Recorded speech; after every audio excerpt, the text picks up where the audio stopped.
Comptroller, well, first of all, good evening, ladies and gentlemen. We are continuing with our budget meetings. Today's study session is 5:31 PM, and this is corporate fund budget. Study session 2022, 2023, and today's the 3rd of May. And we have our comptroller here, and we're gonna be going over today Building and Engineering, Planning Commission, Board of Appeals, Ordinance, Department of Public Works, Highway, Building and Maintenance, Major and Local Streets, Water and Sewer, and we are at City Hall Council Chambers.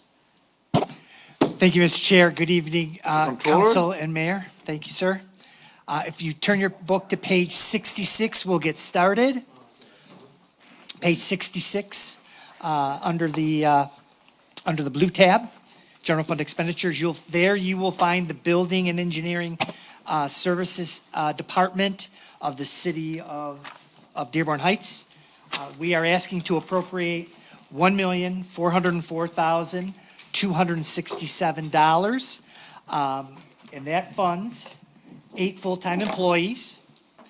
That includes 1 open position, 3 part-time inspectors, 1 part-time engineer, and various other part-time staff to the tune of approximately $25,000.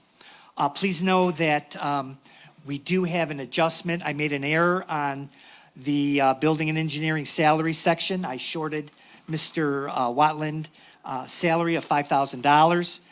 So what ends up happening here is the $5,000 needs to be added into 101,371,706, and there would be an additional $1,822 going into the fringe benefit line item 101. Can you give us the totals, if you don't mind? Yes, sir. So- So what's going to end up happening here, at 1,404 plus 682, or 6,000, it's going to be 1,410, it'll be 1,410, 267, Okay, 1,410. but then the salaries is also going up? By 5,000. So we Okay, go so from it'd be 405, 452 to 410, 452.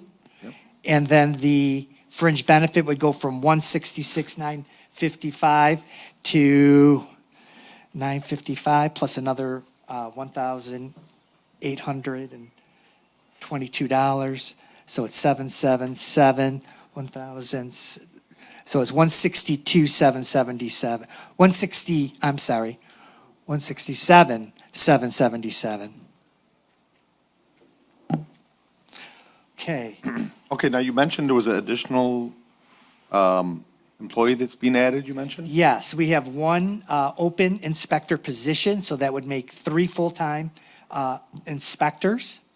Okay, so that's not, if I may ask you, just to clarify, that's not an additional, it's the same thing you had in the past, you're missing an inspector, so you're just bringing 1 back on. Correct. You're not necessarily adding an inspector over and above what you had in the past, correct? Correct. Okay, thank you. Correct. Good point.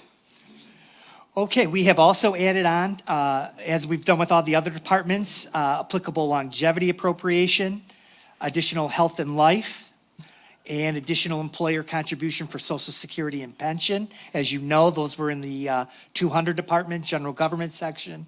We have now laid that out within the 371 department that is applicable to the 371 department. And as you move through page 66, you'll see on line item 101-371-817-075, we've appropriated $350,000 for a new city master plan. That is there for the upcoming fiscal year. Okay, I'm sorry, can you point that spot, it's not on page 66, 67, right? Is it? Page 66. Okay, we're at? 101-371-817.075. Okay, I see it. Okay, what's being added there, I'm sorry? A master plan study. Right, okay. Okay, citywide master plan. Okay? Then basically what you have is the balance of the department's expenditures for operation. I'd like to turn your attention to page 67 on line item 101-371-981.000.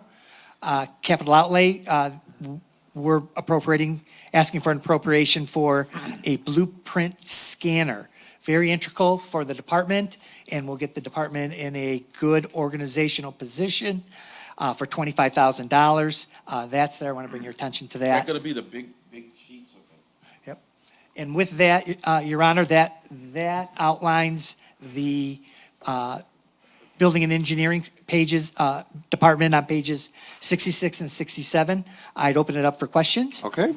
First of all, I failed to introduce you earlier, so our interim controller, David Sabuda. And thank you, Rick Watland from the Building Department, Director. Thank you for showing up today.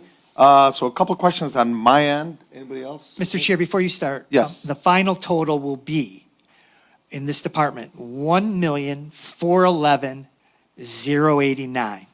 I found it in my notes. Okay. Excellent. Thank you. You're welcome. Okay, so I had a couple of questions, if you don't mind. For Rick, the salaries, we had the projected at 331, we have quite a bit of an increase in salaries of, that came out to like right around $80,000, give or take, from the projected 2021-22 to the requested 410. I do know there was at one point a salary increase to the building director as a position, and that's a part of that, is that correct? Correct. Okay, but I know it's not that amount, so why is there such a huge difference there? I'm not sure who could answer that. One more inspector added. Okay, so the additional inspector is how much? Sure. Hang on, be right there. Bear with me. And when was, Rick, while Dave is looking that up, when was the last time we had that additional inspector? Roughly, 2 years ago. 2 years ago, okay. And was that somebody retiring, or? Well, it would have been me going from electrical to the director. Okay, I see where that's missing. Okay, Now the new inspector will be a housing. okay, excellent. 49,063 is what's anticipated For there. the new inspector, Yes, sir. okay. And I had a couple of other questions. The $350,000 master plan, we haven't seen anything with the master plan in a while. And obviously, I think it's a good idea, but I'd like to have that explained a little bit further, maybe by Mr. Deeb, to the residents. And I know the mayor at one point had spoken about this, so that we're not all over the place as far as the city is concerned. We got to have some sort of a vision as far as direction and a goal of where we're going with this. So because this is such an important factor, I think it's a good idea for Mr. Deeb, our city engineer, to give us at least a general idea on this, please. Yes, sir. So as part of the vision for the city going forward, one of the basic things that we need to concentrate on is to implement a master plan. Now, this will drive not just the zoning and the ordinance and all the planning. That is a critical part of where we designate our resources. So if you have an area that is designated for, let's say, commercial, or the vision is to do commercial, you will start planning the part to accommodate that. So you will build the infrastructure needed. You don't just switch to, i.e. Ford Road. You know, if we have a vision, you need to concentrate and have a plan before you dedicate. So this is the main driver for us to do the planning, the needed planning, and to designate and spend our resources. We have limited resources. We need updates. We need to plan our infrastructure needed, but every place you go and seek funding, they ask you for a copy of your master plan. Tell us where you're headed, what your plans are. And that drives the 5-year construction plan. So once you come up with your vision, and we all agree where we're headed, you develop a construction plan, a 5-year or multi-year construction plan to get you there. So that is what you need to seek funding from the various agencies. So I they tell you. remember we've had that for a while. Well, the last one we have on site is 2007, and obviously 5-year 2007. So we question on that is, how does that work in terms of, so like when you have, for example, a city that's just in the process of being built and growing and what have you, so let's just use a hypothetical, I don't know, Superior Township or anything past Ann Arbor. Right. Those are new cities. I could see the need for a much more involved master plan there because there's still a lot of vacant land, and a city has to make a decision as far as the direction it wants to go in. On the other hand, with our city, and I'm trying to justify it in my brain, and I think there should be one, don't misunderstand me, Right, but right. I'm just wondering, at that particular price point, now we're talking about 350,000, being a city that has already an infrastructure in place with very little changes that are projected to come up, because we don't have much land, obviously, Right. and no plans of tearing down some big rouge plant to put something else in there. How do you justify that particular So, amount? so this will align, this will provide you with the vision of where you're headed. Now, if you wanted to have the downtown area, if you wanted to concentrate on the downtown area or define areas of interest for future development, say, Van Born, Warren, or whatever, you define an area. This is where you start concentrating your planning effort. One, to try to attract businesses, because they like to see what your vision is. So if you wanted to go and market an area, you want to show them that, we are serious about developing Van Born, for instance, just using that as an example, and we are taking steps. We're doing a lot of things in the background, with engineering, to try to accommodate, I think in the past we discussed like the capacity of the infrastructure. You say the city is fully developed. It is. And it's actually been developed beyond its capacity at the current rate. Because when it was envisioned in the 60s and you developed it, you built an infrastructure that was designed for something that is quarter what we have today. Right. Now, it is obvious that I can't go out and dig up the entire city Especially and the update it. underground. Does but this include the underground? Yeah, it is. Okay. Absolutely. So, but now you start looking at options, and many cities are doing the same thing. Ann Arbor is doing the exact same thing. So green infrastructure is an option. So if you adopt that will alleviate having to go back and dig up your infrastructure and increase capacity. So things like that will be part, once you adopt it, it becomes part of our department, and then, new developers pulling permits will be required to follow, this Master becomes plan. yeah, Okay, thank you Yes, very sir. much, and Not a thank you for problem. that vision, appreciate it. not a problem. And last question I had, quick question for Rick. The blueprint scanner, I understand the general concept there, obviously, $25,000. Two questions I have for you. A, how common is that in building departments, other departments throughout All the Metro time. Detroit area? And B, should that not be a cost to the particular person, and I'm just curious, I'm trying to clarify in my head, to the person bringing in the particular plans? So hypothetically, I'm gonna open up whatever, a Walgreens, and I've got plans that come in. Why would you as a city make those copies versus you telling me as a builder or as an architect, bring in 5 copies or 10 copies or whatever it is? Because I'm concerned about the cost, obviously, 25,000. Well, what'll happen is when the plans come in, we can scan them in, they'll be in the computer, and then we don't have to hold 20 copies. Okay, so that's the purpose, okay. Yeah, that's And the we're- purpose, to scan all of our blueprints in so that they're, like your house, you can have your plan at your house. So you would be able to look on the computer, see your plan. So people will be able to come back? Okay, Yep. perfect, thank you. Yep. Any other council members? Councilman Reed, he was first, I'm sorry. Go ahead. Thank you, Council Chair. My first question, I'm sorry, I missed, how many employees in the building department? Is this just the inspectors or is this the admin as well, altogether? There are 8 full-time employees, okay, which includes 1 open inspector position. There are 3 part-time inspectors and 1 part-time engineer. So the There- full-time employees, that's the admin in the front? Yes. The Yes. 8 admin in the front, okay. That is correct. Rick, I'm looking at the budget. I don't know, we talked before, hopefully we can move the building department to make it more electronic, more high, tech for the future. This budget does not cover any of these stuff, correct? Not yet?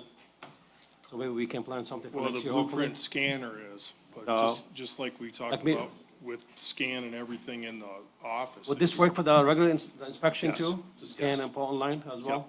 Yep. And maybe hopefully we can use those tablets next year? I would love to. Yeah. They might be too old already.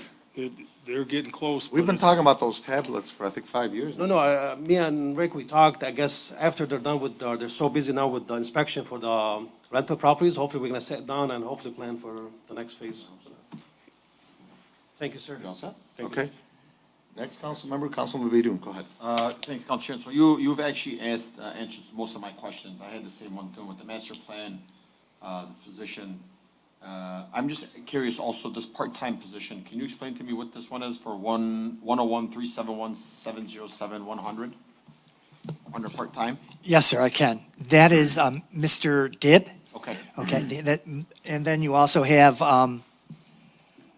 approximately 25,000 in other part-time salary there. Okay. My last question is, and you know, I hate to even bring it up, but we approved Mr. Watlin's salary last year, and I don't know if he's being fully compensated or if he received his full compensation. And I know that he's saving the city over $80,000 by taking on two jobs. So he's actually running the electric inspector, and he's also running as our director. I believe it was the councilman that put that forward for him. And he was still allocated, he was still, believe, anywhere between $4,000 to $5,000 that he didn't fully receive. Right. Is this in this budget for him? And if not, can we get this added to him? Okay, so it is in this budget Okay, for this fiscal year 22, 23. Yes. okay. We're good. That's all I'm Very asking. good. No, good There's question. one person that goes above and beyond in our city, it's Mr. Watlin. He is I good. think everybody on this council, including the administration, can agree to that. Absolutely. I give him kudos for having excellent customer service. Every single person in this city appreciates the building department. Council Chair? Okay, Councilman Wenzel, go ahead. I got a couple things, but is that pay retroactive, or is it retroactive, No, it is not. it's not? So he just missed out on that? That is correct. That doesn't seem too good. Okay, as far as the master plan goes, $350,000. Now, is that just a study, or does that include the master plan itself? And is that just for a study? The master Study. plan is a study. The effort required, I mean, I'm sure you've gone through it before, it's quite excessive. It will drag over maybe more than 1 year, and it will include public comments, it'll include public meetings, I'm sure you've done that before. So, yes, there's no construction involved, it's just design work. Okay, so. Planning. Last one we did, I think the whole thing was like $75,000 or something like that last time we did it. I have a copy of Yeah. what was done in 2007, sir. It's not a master plan. We had a company do it for us, you I know, know, and, I know, I know. but, It's not the master plan. so anyway, now this is, I know the master plan, to have one, it gives you a benefit of applying for some, different grants. So Absolutely. If you don't have one, you're missing out on a lot of grants. Yes, So I sir. know it's very That's- important. And the fact that we haven't, because we've been talking about it for years, and every time it comes up, it just never gets acted on. Even internally, because you don't have unlimited resources. I don't have unlimited, I wish I have, the ability to update all of our infrastructure. We don't.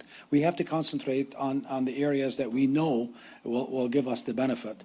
If you wanted to advertise an area, again, I keep going back to Van Born, but if you are going to try to market the area, you wanted to make sure that you have what it takes to develop it.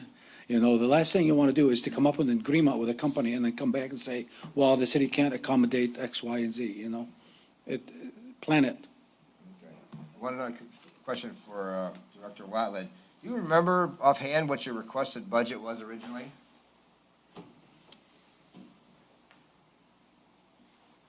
Roughly, was it pretty close to that?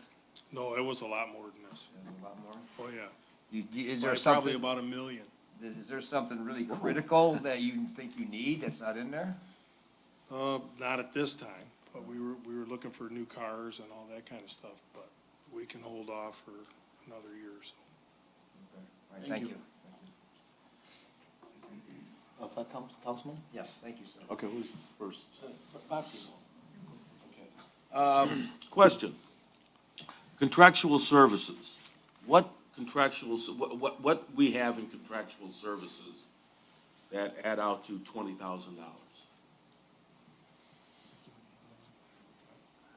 I think that would be attorney fees. Yep, that would be attorney fees and wage trim, surveys.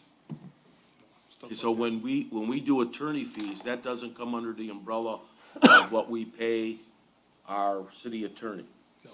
I'm assuming that would be under building, So what we're, excuse me, I'm sorry. Excuse me, Councilman. What we're charging here, you'll see, we have some court reporting that is coming out of here, ZBA attendance, ZBA transcripts are coming out of here. You have some BSNA software expenses that are coming out of here. You have some, what's this? We have, some exams. We have some exams coming out of here, and we have, what's this last one here? Come here. And then we have weight trim coming out of here.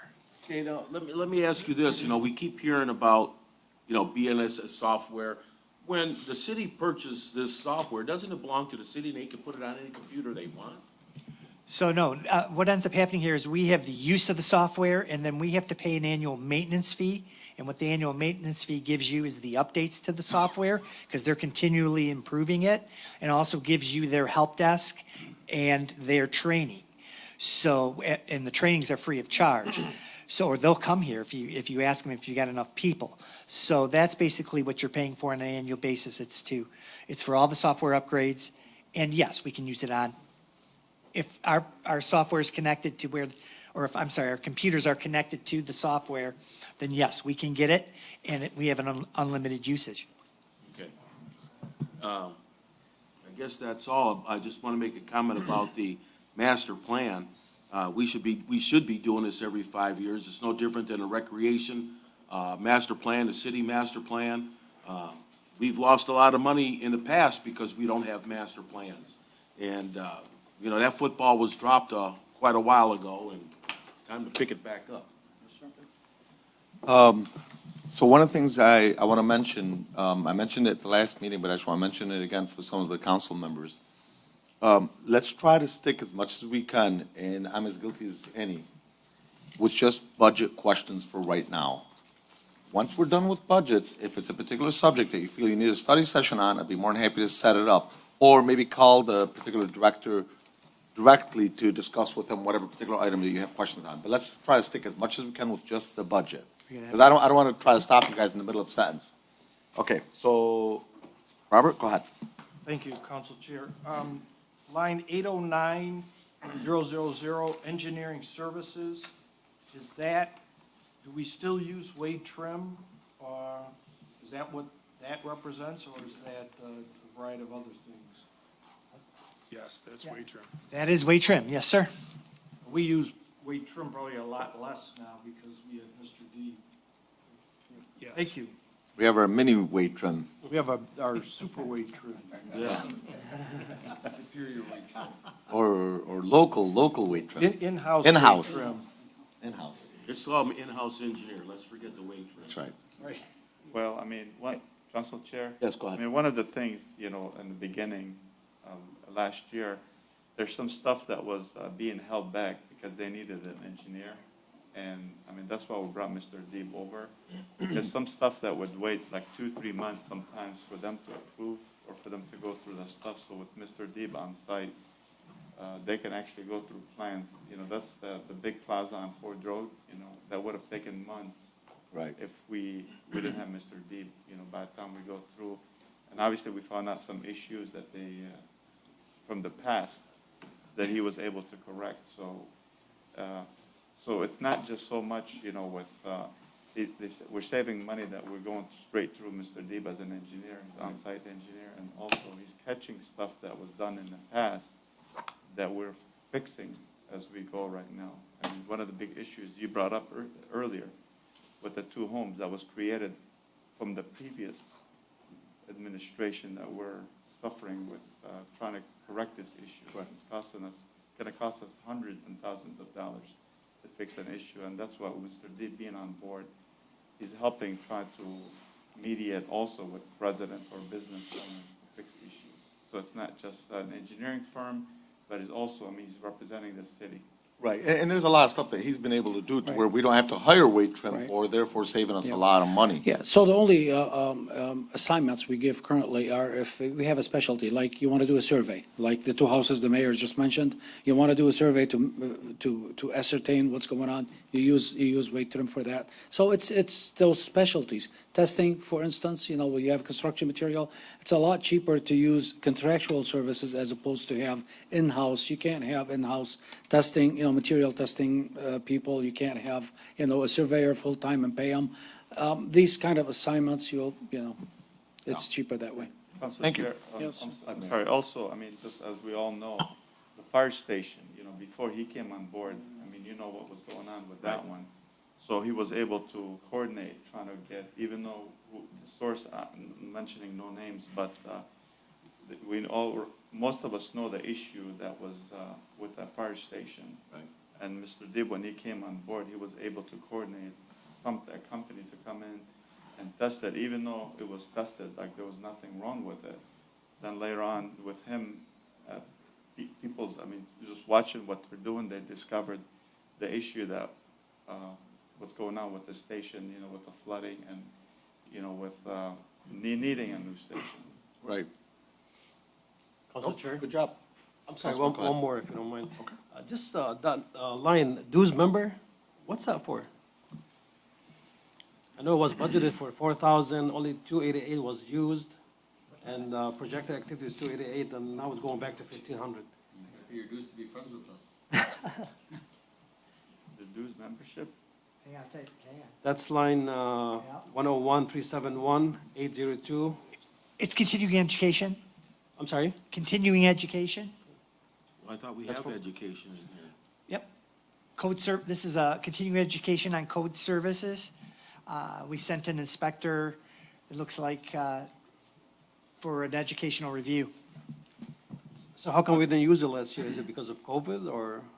No, because that money is used every 3 years because our license gets renewed every 3 years. So in that 3 years, we will use that for classes, for credits.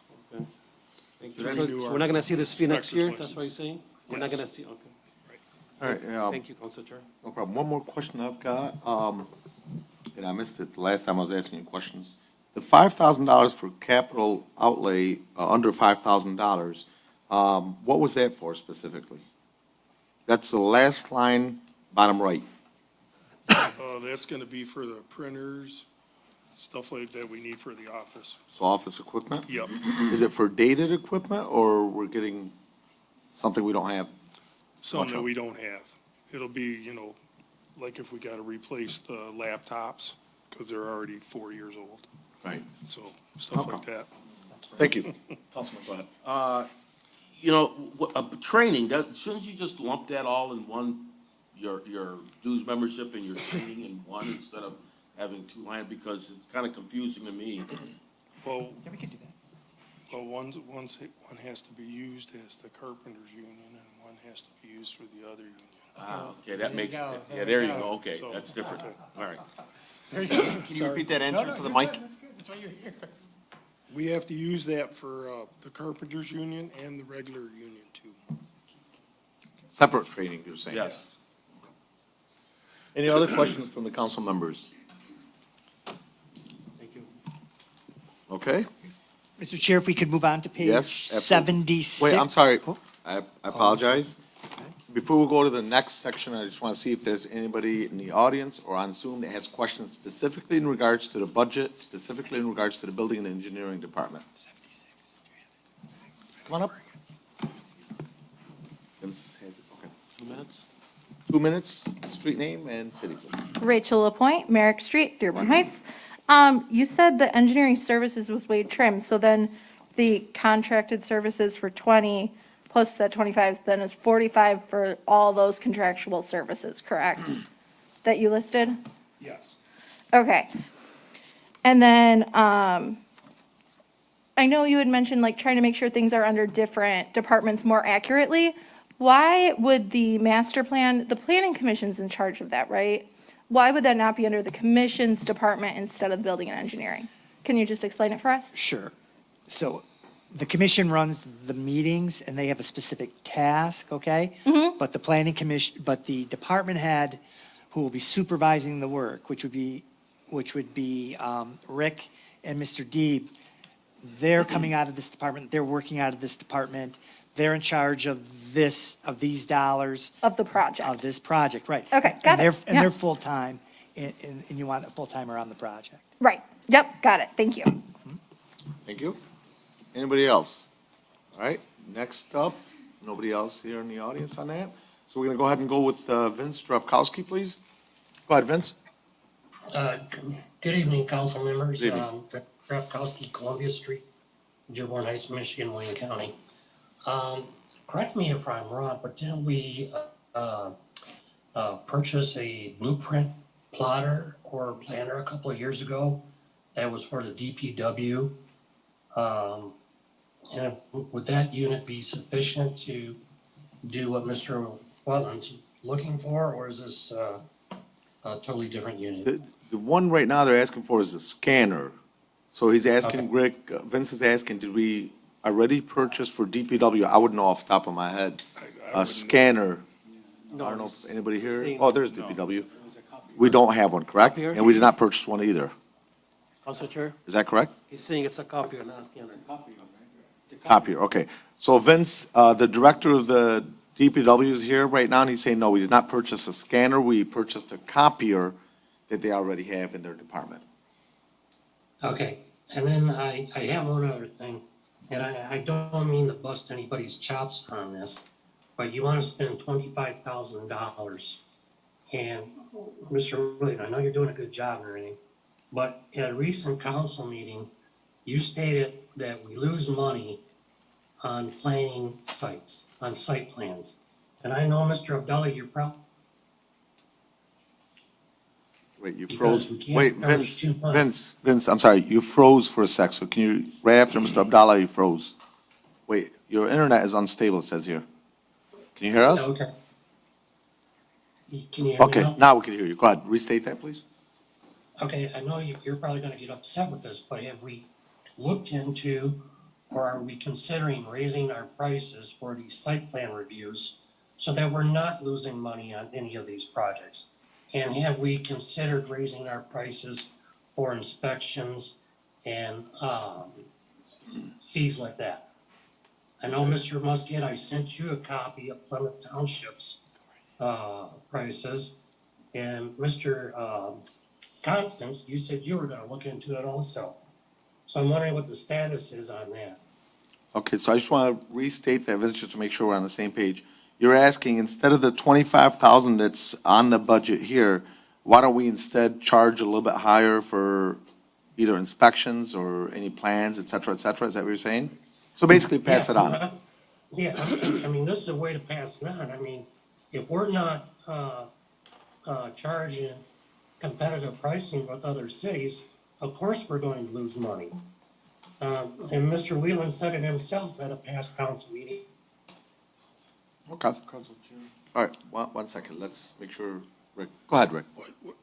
What he's talking about that we're losing money is at the planning commission. This is totally separated from the planning commission. Were you able to hear that, Vince? Okay, from the way I took it at that council meeting, that we were losing money on site plans. No, we're losing money on planning commission. Microphone next to you, I'm sorry. We're losing money on planning commission meetings. Okay, So Vince, you're referencing what Rick referenced the last time. The last time he was here, he was speaking as a planning commission, not commissioner, but he sits in on the planning commissions. And he mentioned on those particular commissions, we are losing money, not necessarily plans turned into the building department. Is that correct? Correct. okay, my misunderstanding, and I Okay. apologize. No problem. But are we current with other cities price-wise? Yes, Absolutely. yes. Okay, Okay. thank you very much. No problem. For those on Zoom, so originally, so that, you know, we don't have to interrupt you, Councilman Ray Muscat will be putting up different papers that say how much you've got left on Zoom and in the audience. but unfortunately, the camera's not on you, And Councilman. I can't. So maybe I don't just, like doing this. here, but- put it in front of mine when you have to, at least. Okay, Councilman, Constant? He's on, Councilman Baydun's on, he can do it. Oh, oh, yeah, you're on, yeah, maybe you could, but he's doing both. Yeah, I'll just put it right here. You got him? I can Okay, hand it to him then. Okay, go ahead, Councilman. Well, and I think we're all set, but number one, we would still have that line item to show as an expense. Number two, the law says we cannot charge fees that are in excess of what it costs us, or it's a tax. We can get sued, it can be a class action. And number three, yeah, we are comparable to other cities, and for members of the public, for commercial developers, I gave an example once down in Brownstown. You pay your $500 and then you don't get your meeting, and for whatever reason, they don't meet, and you're out your $500. That's, But that's planning commission though. our fees are comparable. Yes. What, Uh, Rick do we mentioned, charge, yes, Rick? they are in line with other cities, correct? Yes. Okay. You all set, Councilman? Okay, Councilman Muscat, go ahead. Again, these are planning commissions, we'll be doing that shortly. We'll be doing that later, yes, And correct. council sets fees anyway, so we can look at that at a future date, so we have no more discussions about charging. Yeah, this one, just to clarify, this particular session is on the building department specifically. Yes, plans get turned into the building department, but from there, if it needs to be reviewed by the planning commission, it goes on to the planning commission, which we'll be going over in a little bit. Right. Not in this particular session. Okay, nobody else has any question? Oh, somebody's got Lynette Jackson? Did she have her hand up? Nope, we're good, okay. All right, thank you very much. Thank you, Vince. I'm sorry, Rick. Thank you, Vince. He keeps Thank you, calling you Dave. Vince. No. All right, let's go ahead and go to the next one. Mr. Chair, if everyone would turn to page 76, we're going to take a look at the Planning Commission operating budget for fiscal year 22-23. Okay, so on this one, before you begin, if you don't mind, Controller, I just want to point out to some of those in the audience and on the council. So Rick is a city representative that sits in on the planning commission, but he's not a commissioner. I just want to clarify, so that when you're asking him questions, he's still there as a building department and city representative. And they also have an attorney there, and then they also have the commission themselves. Okay, go ahead, sir. Okay, you have the Planning Commission budget for fiscal year 22-23. We're looking to appropriate $7,370. That would be $2,200 for committee fees and the associated fringe, Social Security fringe benefit.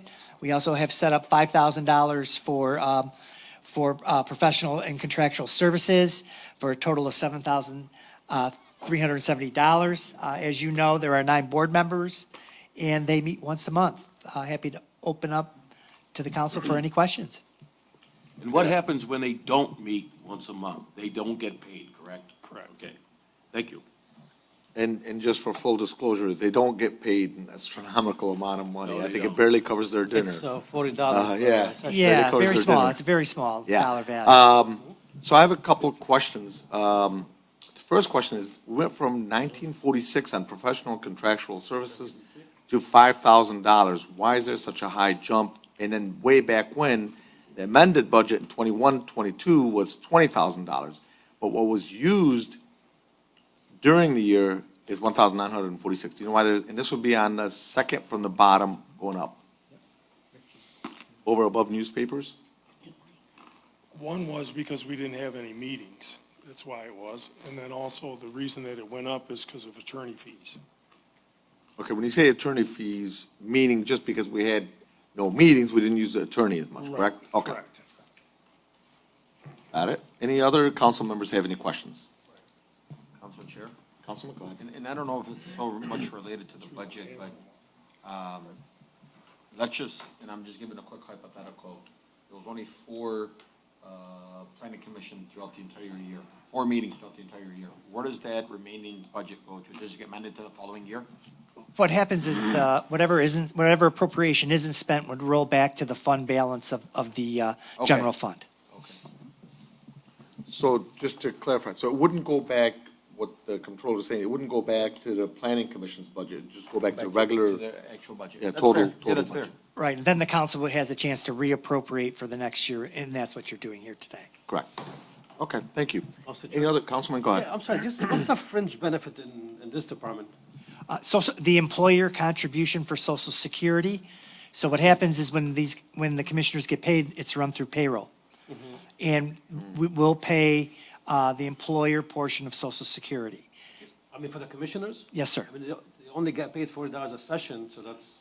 Right. 4 times a year, that's not even. Right. 60, you still have to. You still have to make the .0765 contribution to the Federal okay. Social Security I guess Administration. yeah. it would still be considered employees of the city. Yes, Technically, yes, sir. kinda, sort of. The Internal Revenue Service is particular about that.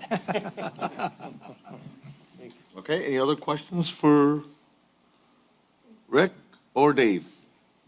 All right, next, before we go to the next one, I'm gonna see if there's anybody in the audience or on Zoom that has any questions for either one of them in regards to the planning commission.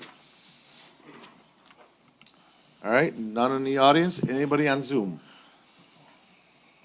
I don't see anybody, do you see anybody? Nope, we're clear, we're good to go. All right, we'll go to the next one then. Good All right. job, guys. Okay, the next page we want to turn to is page 52.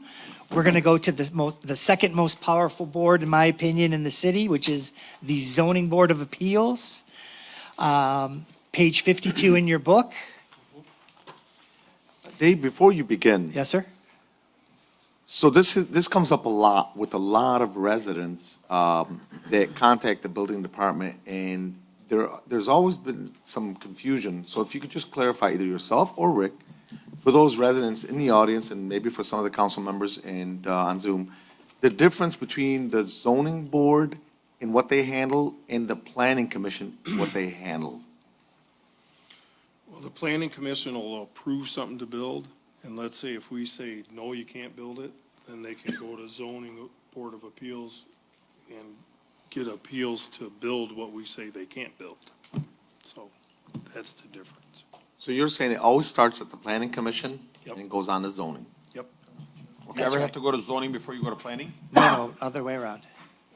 So then what ends up happening here is this, is if a resident doesn't like the decision of the Zoning Board of Appeals, the only place they can go is to circuit court. So that's their appeal method. So, okay. Good questions. This is all really good. This is really good. Well, the reason I ask some of these questions, because my concern is sometimes some members of the audience are not working with City Hall every single day and they're watching this. Right. It's important for them to get a little clarification. Absolutely. It's Yes, good. go ahead, Councilman. And someone goes to the ZBA for a variance or special exception for like, rezoning. So it's not always, planning commission is new development, site plan, meet the criteria, boom, boom, boom. In general, it's more commercial, whereas zoning tends to be more residential, Right. in general. Well, yeah, you could say that. Yeah. Okay. Okay, All right, so- What we have in front of you, Your Honor, is the Zoning Board of Appeals. We're looking to appropriate $3,153 for the fiscal year. That includes commission or committee fees, the fringe benefit associated, and approximately, exactly $1,000 for publication postings. Any other questions here regarding the Zoning Board of Appeals? Any questions, council members? That's a deep budget. All right, any members of the audience that have any questions? All right, see none. Next, anybody on Zoom have any questions in regards to the Zoning Board of Appeals? Do you have a hand up? I don't see him. You see him? I see him. This is it? Yes, sir. Not bad for you. Oh. Hey, for full disclosure, that happened to me about 10 minutes ago. When I said Lynette Jackson, it was my mouse going on there, so my, fully disclosed again. There you go. All right, we're on the Good same man. page. All right. All right. No other questions? So thank you very much, Dave and all. Thank you. Let's go to the next one. All right, sir, we'd like to turn the hearing over to Ordinance. Turn your books to page 68, 69. We will have Mr. DeShroon come up. And we'll start on page 68 with the ordinance. Where do we start? Ha, ha, ha, Look at that. 68. I'm gonna be nice to you. ha. Okay, Mr. Chair, what you have in front of you this evening is the proposed ordinance budget. We're looking to appropriate $700,089,000. And with that, we do have an adjustment that we'd like to make, but when I get there, we want to move the animal control, which is in the general government section, into the 426 section. And when we get there at the end of the presentation, we can talk about that at that time. So what you have in front of you, the 700,089, that gives us 7.5 professionals. Dave, I'm sorry if I could interrupt you for a second. Sure. Let me just get the. You want to close the door? No, Mary. Okay, thank you. 'Cause it gets- Yeah, no, I get it. It's all good. Councilman Dave Abdullah goes to sleep when it's pitch quiet, Absolutely. I'm with you. no white noise. That's exactly correct. I'm a library type guy. There you go. Total quietness. Okay. Thank you. You're welcome. All Thank you, right. Mayor. So what you have is 7.5 professionals. If you remember, we had that issue last time we were dealing with the fire department and the mayor's office. Okay, so you're getting 7 full-timers, 1/2 of another full-timer coming out of the mayor's office. You also have in this 7, 1 new ordinance officer position. We highlighted that back in April when the budget hearing started. Also in this department, you have part-time positions totaling $55,000. Again, we've added the hospital insurance, the life insurance, and the fringe benefit piece, which is the employer social security and pension. With that, we also have all the operating supplies that are required for the department, along with some small capital outlay. And on page 33, after this, the questions on 68, 69, we'll go to page 33, and we'll talk about the animal control section of what is happening with the ordinance. But right now on page 68, 69, any questions here for Mr. Disharoon or the staff? I have some, but go ahead, Councilman Baydun. Mine's simple, and it's just quick. I don't know if it's a typo or maybe I'm misreading this, but if you got personnel services, it's going from 271,726 to 554,326 to 625,939,000. Do you see that? 271 to 625? Yes. Yes, I see that. Okay, can you explain to me what's going on here? Sure. What's going on is you're picking up the biggest piece is the fringe benefit piece. If you follow the line item there, you'll see that we're going from 174 to 124. But then you're also looking at hospital insurance and life insurance above that. Those are new expenditures to the department.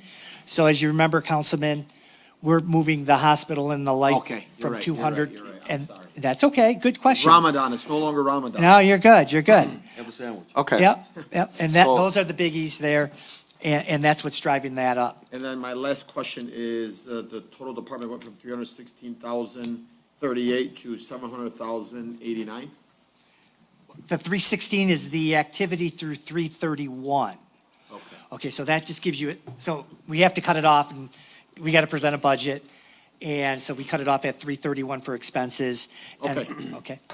Usually, the one under projected activity is one that will give you a tell-all as Absolutely. far as where we stand, because this one's, it's deceiving, because it makes it look like, oh, there's a huge jump, but that's just up to March. Right. Okay, so a couple questions that I have. And for council members, whenever you need to leave, please let me know so that I know who's leaving, who's coming, who's going, because sometimes there's some important items that I don't want nobody to leave at, just in case. Okay, so this is a department, first of all, welcome, Mr. Disharoon.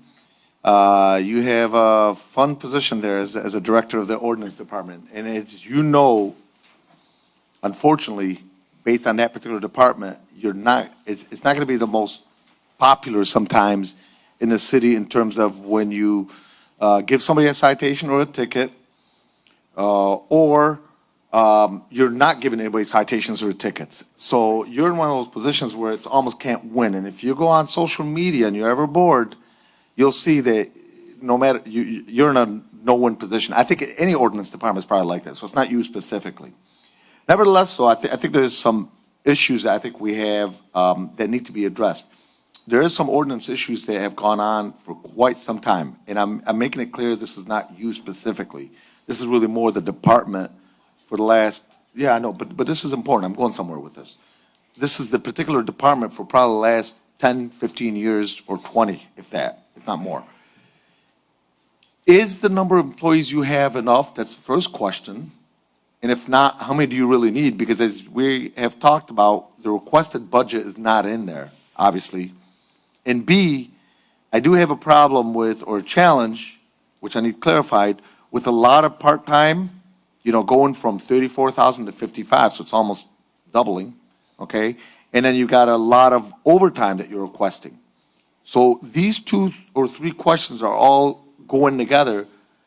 How much more employees do you need? Now, one of the challenges we had in the ordinance department, and I'm not naming somebody specifically, but in the past, it used to be a challenge, and a lot of us as council members were very critical of this, where there was a lot of people sitting in the ordinance department doing paperwork, but not enough people on the road, either giving tickets or warnings. So I know it's a combination of 2, 3, 4 questions, but can you answer some of these, please? I really don't know where to begin at. I'm going to start with the first statement you made about being in a no-win position. I think everybody Wait, I'm has sorry, that figured microphone out. closer to you, please. Can you hear me now? I can really project my voice, and I won't need this if you want me to. Take your pick. Let me take this off so you can actually hear me. I'm in a no-win position, as you figured out. If you look at some of these numbers, for the part-time, I made a request. David will tell you this. Everybody asks for the world, and you take what you can get. We came to an agreement. We're going to add another full-time person, which we've done. How many do I need? How many do I want? 6, 8. I've talked with council members about this before. 6, I just want to clarify, 6 or 8 additional? No. Total. Wait, because you have 6. 7 full-time now. No, I don't have 7 full-time ordinance officers. I've got No. 4. You're talking about full-time employees total? Correct. Okay, I'm how many? talking about how many? ordinance. Those are the Okay, guys how that many go out and officers do do you the have ordinances. now? Right now, we have 4 animal control / ordinance officers. Okay. Now, I'll give you a brief synopsis. I've talked to several of the council members about this before. Any given day, we have an animal control officer that strictly does the truck, does the animal control truck every single day, Monday through Friday, and then another officer does strictly businesses. So that takes 2 guys away, right? Councilman Muscat is following right along with me. So I literally only have 2 officers available in the city at any given point that aren't distracted with the 2 things that I just mentioned. So 6 would be much better. The part-time budget has been pretty consistent, the 55,000, but as you can see, I haven't utilized it much because I simply can't get people to work. This is clearly a unique time. This isn't just here that has issues of this matter, of this magnitude. I can't find people. Actually, this week I do have potentially 2 part-timers starting. So I prefer to get full-time. It's much easier for me to get somebody trained, to get them in a position, to get them in an area, and let them go and let them learn the area, learn the people, learn the lay of the land. That's much easier for me. Fiscally, it's very costly, as we all know. So, so that's where I'm at with that. So, personally, I'd love it if the city can somehow sharpen their pencils and figure out a way to bring in more ordinance officers. And I know the administration's not going to like this, but I definitely think this is a department that needs to increase the number, and I don't know exactly how many. You're saying there's 4 right now, and you'd like 6. If there's a way that it can be done, I definitely would love for administration to do that, so that we can get a lot of the blight areas, the tree situation. There's a lot of tree situation. I don't know which council member that mentioned it. I think it was you, Councilman Muscat, at one point. At one point said, let's stop let's not only hit people for grass, let's also hit them for trees that are just totally unmaintained. And I know you can't do it with the number of people that you've got here, but somehow, some way, if our administration can figure out a way to add one or two more people, I personally would be for it. We did request an additional person, an additional full-time officer, and there is funding that Tifa has put forth. I'm assuming you're aware of that. Yes. Okay. Yeah, I've got So, the one new officer. That you adds did mine. one, so that'll But you take still one. need one more. One, yeah, I would love that. And again, I know money is always, anytime you talk about doing, we want ordinance to go out and write violations for people parked in the street on trash day. I don't have the people. I don't think the police department has the officers, but they're supposed to enforce that this week. I just don't have the people. I barely got enough to do. We've got plenty to do. We can't keep up because we have to do follow-ups with court. We have tons of, people, I've had people say, you're not writing tickets. That's not true. We're averaging 80 to 100 per month. And if you see officers inside, they're probably writing a ticket to somebody. Okay, and then the last question I had, you had $5,000 for capital outlay, under $5,000, with 1,200 used so far, no, not so far, projected to be used 1,200, but you're asking for 5,000. What's the purpose for the bump? That's just kind of standard.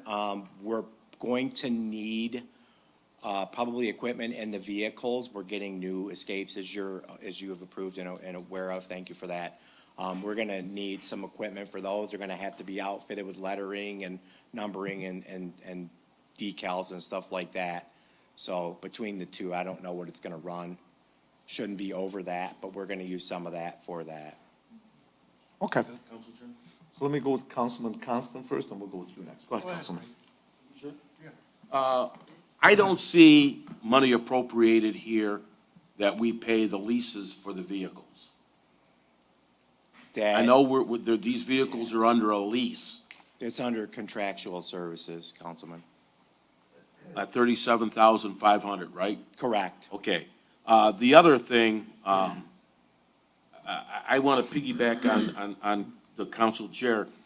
We've got 55,000 in part-time, and I know when you add ahead, it's not just salary that we look at. We have to look at the overall package of benefits. But if we reduce the cost of overtime and reduce part-time and we get a full-time is that possible that we can get a person for that amount of money? Good idea. It's just a suggestion, and I don't know all the numbers. It may be not enough, but. What ends up happening here with the part-timers, you cover more ground. You're gonna cover more areas with the part-timers. So where you have one, you may, so if there's 4 areas you gotta cover, because you have 4 part-timers, you get 1 full-timer, you may only be able to cover 2 areas. My problem with the part-timers are, you train them, and then they leave after 6 months and go someplace else. Right. They either go find full-time work somewhere, or, you lose that, and then now you've gotta, by the time this person gets completely trained, they're gone. Now you gotta start all over, so you're in a no-win situation again. Right, we can look at that. That's It's absolutely. something, it's just food for thought. It's Sure, not, absolutely. something that's in stone, just another thought. I don't even know if the numbers will even add up enough to pay for somebody. Council Chair? I think, honestly, I think it's an excellent idea. So if that can be implemented in this budget, I think that's a great idea, because you got It's a fluid document, we 27. can always go back and look at it. Well, Right. remember, what I want to caution council on is this, is remember, people are, when you hire, initially, it looks great. But then as this person stays and they start walking through the steps of the salary steps, because you're looking at each year getting a 5 or a 6% step increase till they hit their max, that's when you run into trouble. Because now you're at the max, and that part-time salary, or the overtime or the combination thereof, doesn't hold water, or you're short, you gotta come from somewhere else. Now, we will look at it, and we can report back to council, as we progress over the next month and a half. And we could also look at a study session about part-time employees in general at a future date. Well, that's So something. Councilman Constant, and then we'll Sorry, I go, was you have gonna- something on that Yeah, specific? Go ahead, well, Mayor. I mean, that's something we're actually We negotiating got right now with microphone. the contract. Councilman. Yeah, and that's why I said we can go, Yeah, we yeah. can look at that, because it's not a budgetary thing Yeah. right now. Okay, Right. Mayor, I'm sorry, no, can you just say into the microphone, because it wasn't heard that well? No, I mean, based on what Councilman Muscat mentioned, that's something is in a contract, so we're in the middle of negotiating right now still. Okay, So that's something we have to negotiate in the contract. okay. Thank you, Mayor. Councilman Constant next. Thank you, Council Chair. I just have one question. So, Bill, how often do you use police officers when you can't use an ordinance officer, either for ordinance violations or for animal violations? Like if somebody's got a barking dog or a vicious dog, is that ordinance? And if ordinance isn't available, police officer, or when do you ever use police officers? We generally have a ordinance officer / animal control officer available. We have one's on a schedule where he works Tuesday through Friday, so we pretty much cover Monday through Friday, regular business hours with respect to animal control.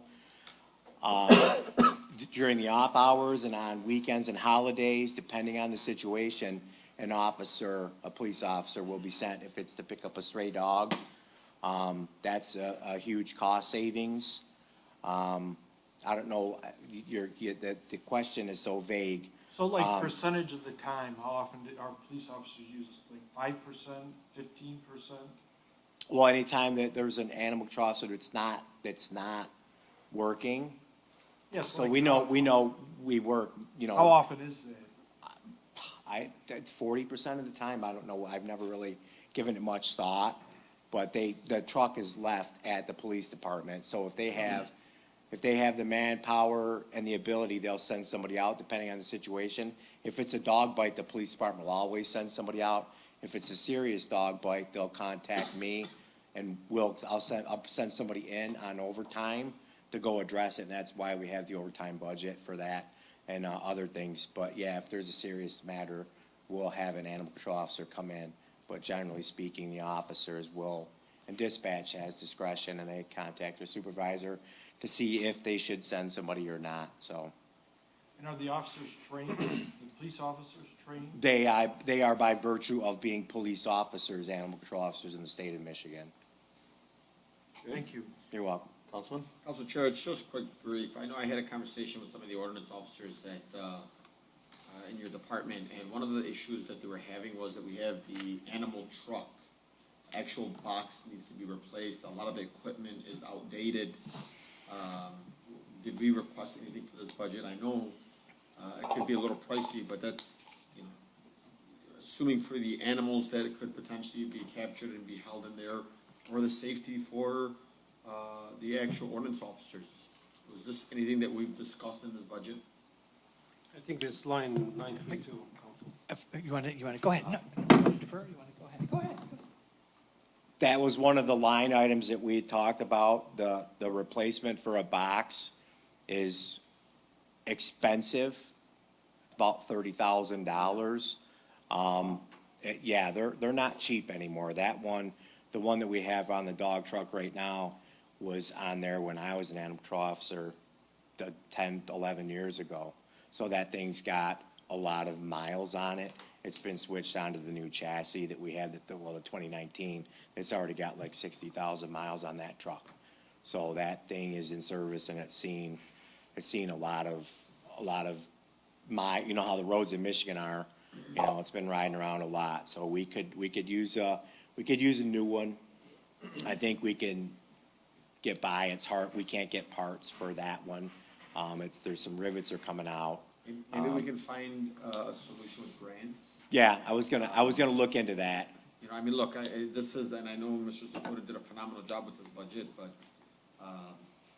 I think this is where it goes back and says, what can the director bring for this department? Maybe we can look into some grants. Well, cause I took a look at it. Some doors don't open, some doors don't close. Right. So if a door doesn't close and a door doesn't open and we're strapping it down with some bungee cord, it's not safe. It's not safe for the animals, it's Right. not safe for the human. One of the early conversations we had when we started with this budget was about maybe our administration sharpening the pencils and figuring out a way to get a grant manager in there or / grant writer in there. And I know every single department has agreed that this is something that would help us a lot, because you're gonna get free money, free federal money, not out of our own pockets, at least not directly. But, okay. I did actually, Council. request, I'm sorry, I didn't mean to Go ahead. interrupt you, I apologize. I did ask, when they did the ARPA funding, I requested that. I made that request, and that was one of my, probably 10 or 12 requests that I had, so I I'm got gonna, one I'm gonna last pursue other avenues. It's more of a governmental question. Let's just say, I started a GoFundMe. Could that be allocated back to the city? No.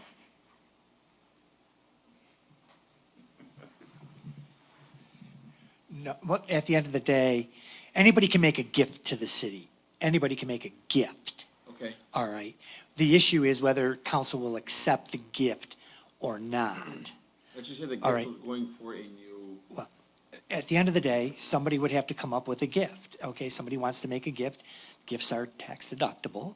And if somebody wants to come in and gift the city and the council agrees to accept said gift, great, we can bring it, all right? But you gotta have a gift, there has to be something in writing, has to be formally done, has to be formally approved, and the gift's gotta specifically state what the money's to be used for.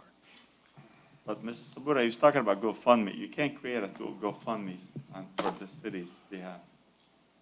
Is that, if that's what you're referring to? I think it was implied not so much on the city's behalf. Well, on I the city's assume behalf. like, let's say do a GoFundMe to get a new, boxes I'm not for asking the. to give them, I'm not saying that the city is needs, I'm saying if we wanted to raise money, say I wanted to raise money. and then We give it to couldn't the do city. that. It doesn't have to be an actual Right, you GoFundMe, couldn't, I'm just right. giving a The hypothetical. city cannot do that. I'm not saying the city, No. I'm not saying the city. You'd be in Me as an violation. individual, as a resident. Well, private residents are private residents, okay? And they can, they're gonna do what they're gonna do, but the city cannot have a GoFundMe page for equipment or something to Or that the effect. council.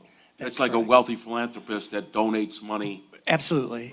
Or somebody leaves in their will a donation. Yeah, like Dave Abdullah, the Dave Abdullah Foundation. Hey, we'll even put your name on the box. I run Get a the, box that goes in the ground. I run the business, but I don't get the money. The wife gets the money. Got that right. You know how that He is. says this so he doesn't pass it out, don't worry, I'm gonna get you Yeah. guys. All right. Any other questions from the council members? Okay, next up, any questions? Well, I mean, we have to go one more spot. Okay, We wanna go to page 33. Page 33 in your book. Now, is this in regards to ordinance specifically? Yes, it is. Okay. Yes, sir. So if you move to page 33, there you got it. There you go, young man. I'm moving. So what you're gonna find there is the animal, professional services. Thank you. And we have $50,000 set up there. And we'd like to adjust the budget, and we're gonna move that down into Bill's 426 ordinance section and get it out of this general section of the budget. Bill approves all the invoices here, and I'll let him describe what goes on here at the line, with this line item. So, wait, say that one more time. So you're taking the animal professional services, which is line item 200-806.000, and what do you want to do with that? We're gonna move that into 101, we're gonna move it into Bill's section, 101, Ordinance Department. the ordinance department. 60. Okay. 462, But obviously, all these numbers get 426, subtracted from the So total. then, on Yeah. page 36, we're gonna subtract $50,000. correct. So from page 33, we're gonna subtract 50,000. And then on page, we're at Bill's number, what do you got there? 69. 68, 69, we're gonna add that line item in, for 50,000, so that it's all together with Bill in the ordinance section. So what we do here, this is where we deal with the animals that we catch. Go ahead. It was 101-200-806-000. It's Animal Pro. It's just MHS, the I MHS see it. contract. That's from page 30. So that's the contract, I think it's with Michigan Humane Westland, Society, in Westland? Westland, correct. Okay, so you're saying we're taking it out of there, and we're gonna have that as a charge to ordinance? Correct. Okay. The appropriation is gonna move from the 200 department, and we're gonna put it in the 426 department. It's just a wash. That's animal protection, right? Animal professional services. Michigan Humane Society. It's the contract that we have with the Michigan Yeah. Humane Society. And for A those month in the ago. audience or on Zoom, and I think it may have been before your time, Mr. Dishroon, at one point, we had discussed as one of the former council bodies about the possibility of maybe having our own, animal shelter, but it just would not make any sense for our city. Money, yeah, it's Yeah. money. I'm just throwing it out there, so that's why we Yes. use the Humane Society in Westline. It's cheaper for us to pay that than to have our own, department. Absolutely. I'm sorry, just give me 1 second, I just want to see the chief of staff was, you good? Okay. Councilman Wenzel, go ahead. The vehicles that were budgeted at least, how many vehicles are there? We have 7 plus 1, so there's 7 escapes, and then the F-150. So we don't even have that many people for these vehicles. We will. We're going to. So you're gonna have 7 officers and then, I'm hoping. I'm hopefully gonna get one more full-timer, and then I've got actually 2 part-timers starting very soon. how many did we have this past budget? How many vehicles? It's been the same since 2017. There's 7 plus 1.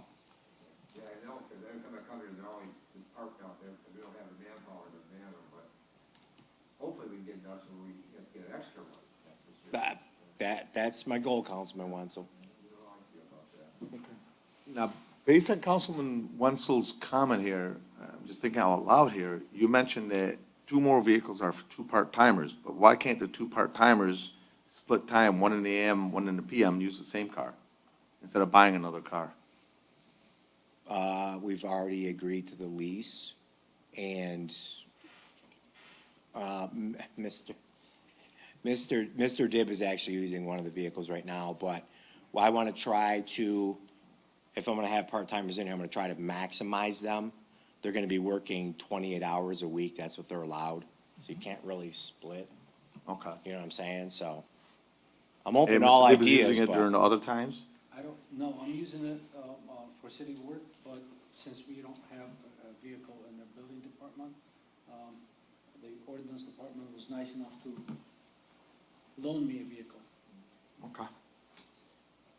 Any other questions from council members? All right, so we're gonna go ahead and go to the audience. Anybody in the audience have any questions for the ordinance department, specifically budget questions? Seeing none. Anybody on Zoom? Ms. Jackson? Vince has his hand up, and I know Ms. Jackson at one point had her hand up, but it looks like she's brought it back down, so maybe her question was answered. Ms. Lynette Jackson, if you come up with a question, make sure you raise your hand, and I'll be more than happy to call on you, but for right now, we'll go ahead and go to Vince Drupkowski. Council, Vince Drepkowski again. Mr. Dishram, you were at a recent city function in the South End. You're stating that you had Wait, some issues. Vince, you froze again. So you said you I'm ran sorry. some, and then it froze. All right, can you hear me? Yes. Okay. I don't sure know if this is my end or your end or what. Anyway, Mr. Dishman, you just did a little town hall meeting in the South End City. And you were stating that you had some equipment that you needed for the cars, that you would have less time of officers, at City Hall. Has that, been resolved, or are you gonna be able to get that equipment?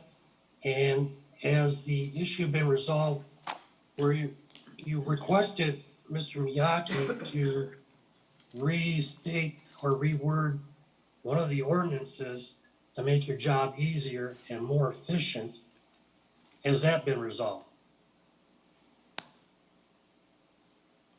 is that the end of your question? Yes, sir. I'm actually drawing a blank on your first question, and if you want to call me about the second one, that would be great. That's not really a budget-oriented question. Well, if it makes your job easier, I mean, it's kind of saves money a little bit, but anyway, I can do that. The first, I thought was like a lien machine or something where you could just scan somebody's driver's license. Oh. And you need stations for that. Yeah, that's not really an option legally for us because we don't have direct lien access because none of the ordinance/animal control officers work directly out of the police department. When I did it back when I was an animal control officer, I was actually in the police department, and I actually had an MDC in the truck that I was authorized to use lien because I was under direct control of the police department. I actually filled out a daily log and all that stuff. So you have to be directly in the police department to have actual lien access. So that's not technically allowed, at least currently. Okay, not to say that, ordinance shouldn't be where it is or anything like that, but would it make more sense for the city to consider having the ordinance department housed under the, How's those allowed? freeze up the, He's freezing. would it make more sense to have the ordinance department under the direction or under the housing of the police department so they had more authority? I don't believe that it would grant the ordinance officers more authority. It would make the jobs easier, I believe, to some degree, if the officers had direct lien access, but it wouldn't eliminate all of the problems and other issues that we have. And that's a process. That's not something that could be figured out right here, for sure, if that were to be talked about. You froze up, I'm sorry. He said that's a process. It's not necessarily something that you could resolve here because it's not obviously a budget item. Okay, understandable, but it falls under, okay, thank you. All right, thank you, Vince. Anybody else on Zoom that has a question? Hearing and seeing none, we'll go on to the next. That's the computer. Mrs. Jackson's got her. Oh, Lynette Jackson. Yeah, Lynette Jackson, go ahead. Hi, how are you? I just asked her on. Hi, so I'm clearly on the wrong meeting because you guys stated this is budget. But I did want to ask, because we are speaking in the form of ordinance, what meeting would that be to have, if we had concerns about the letter about the sweep?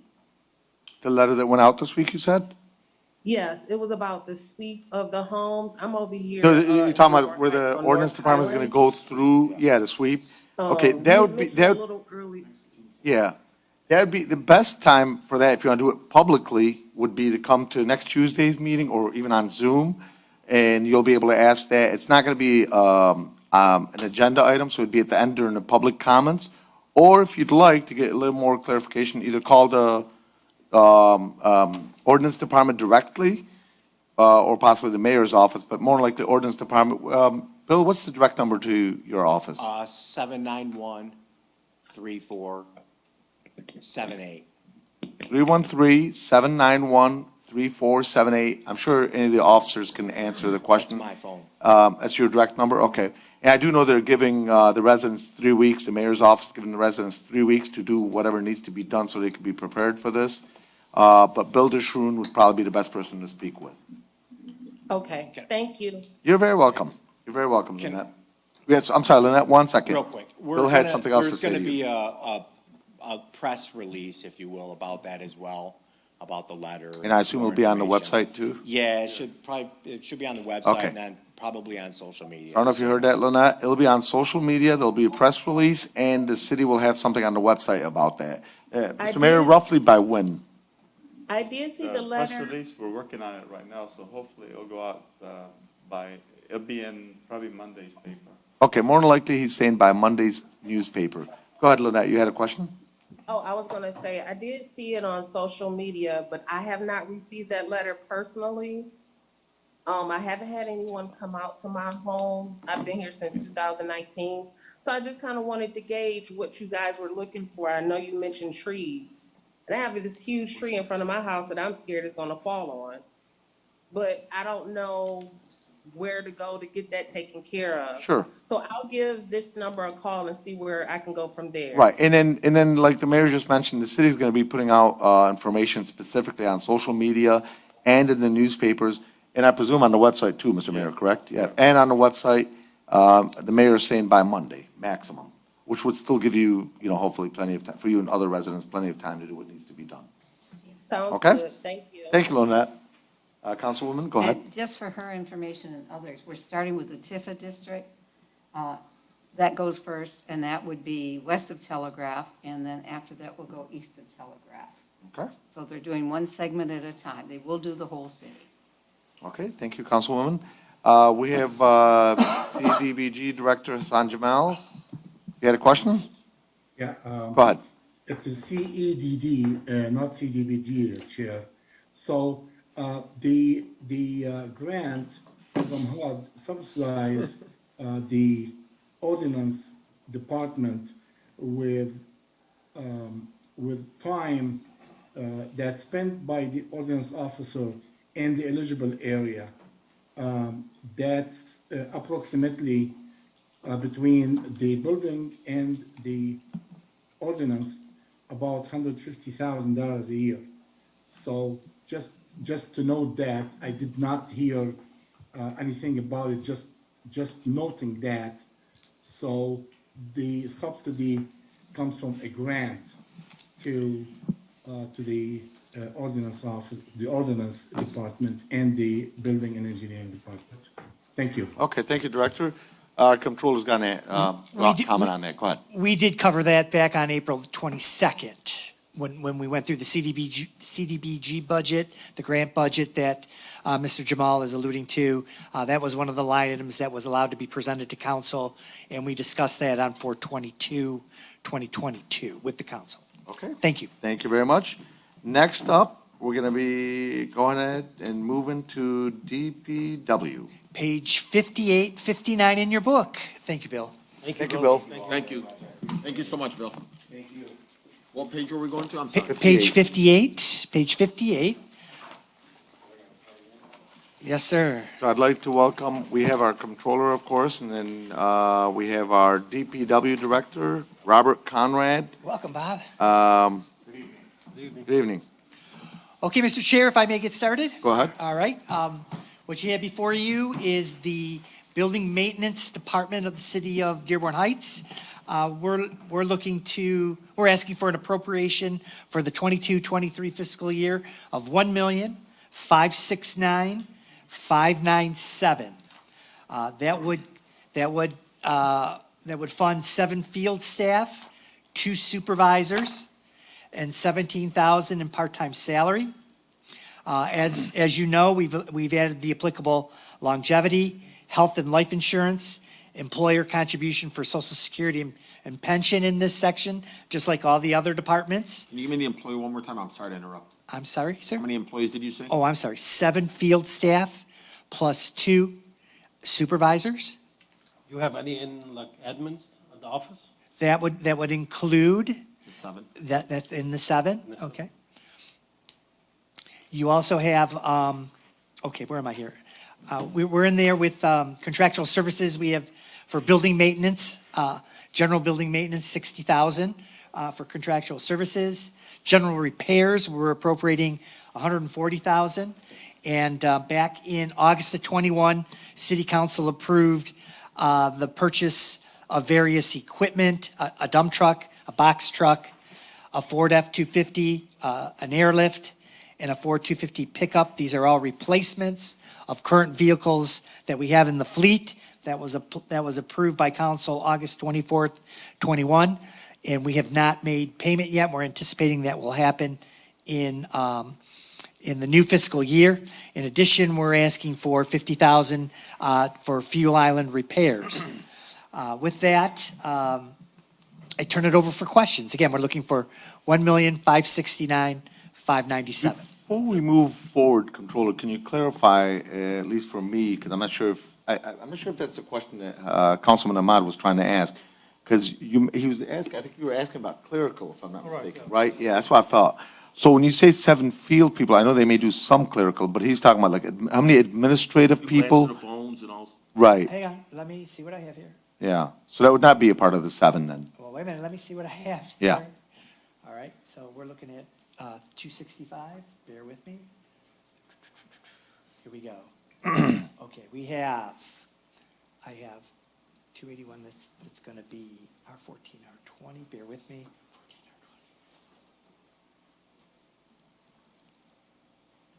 14,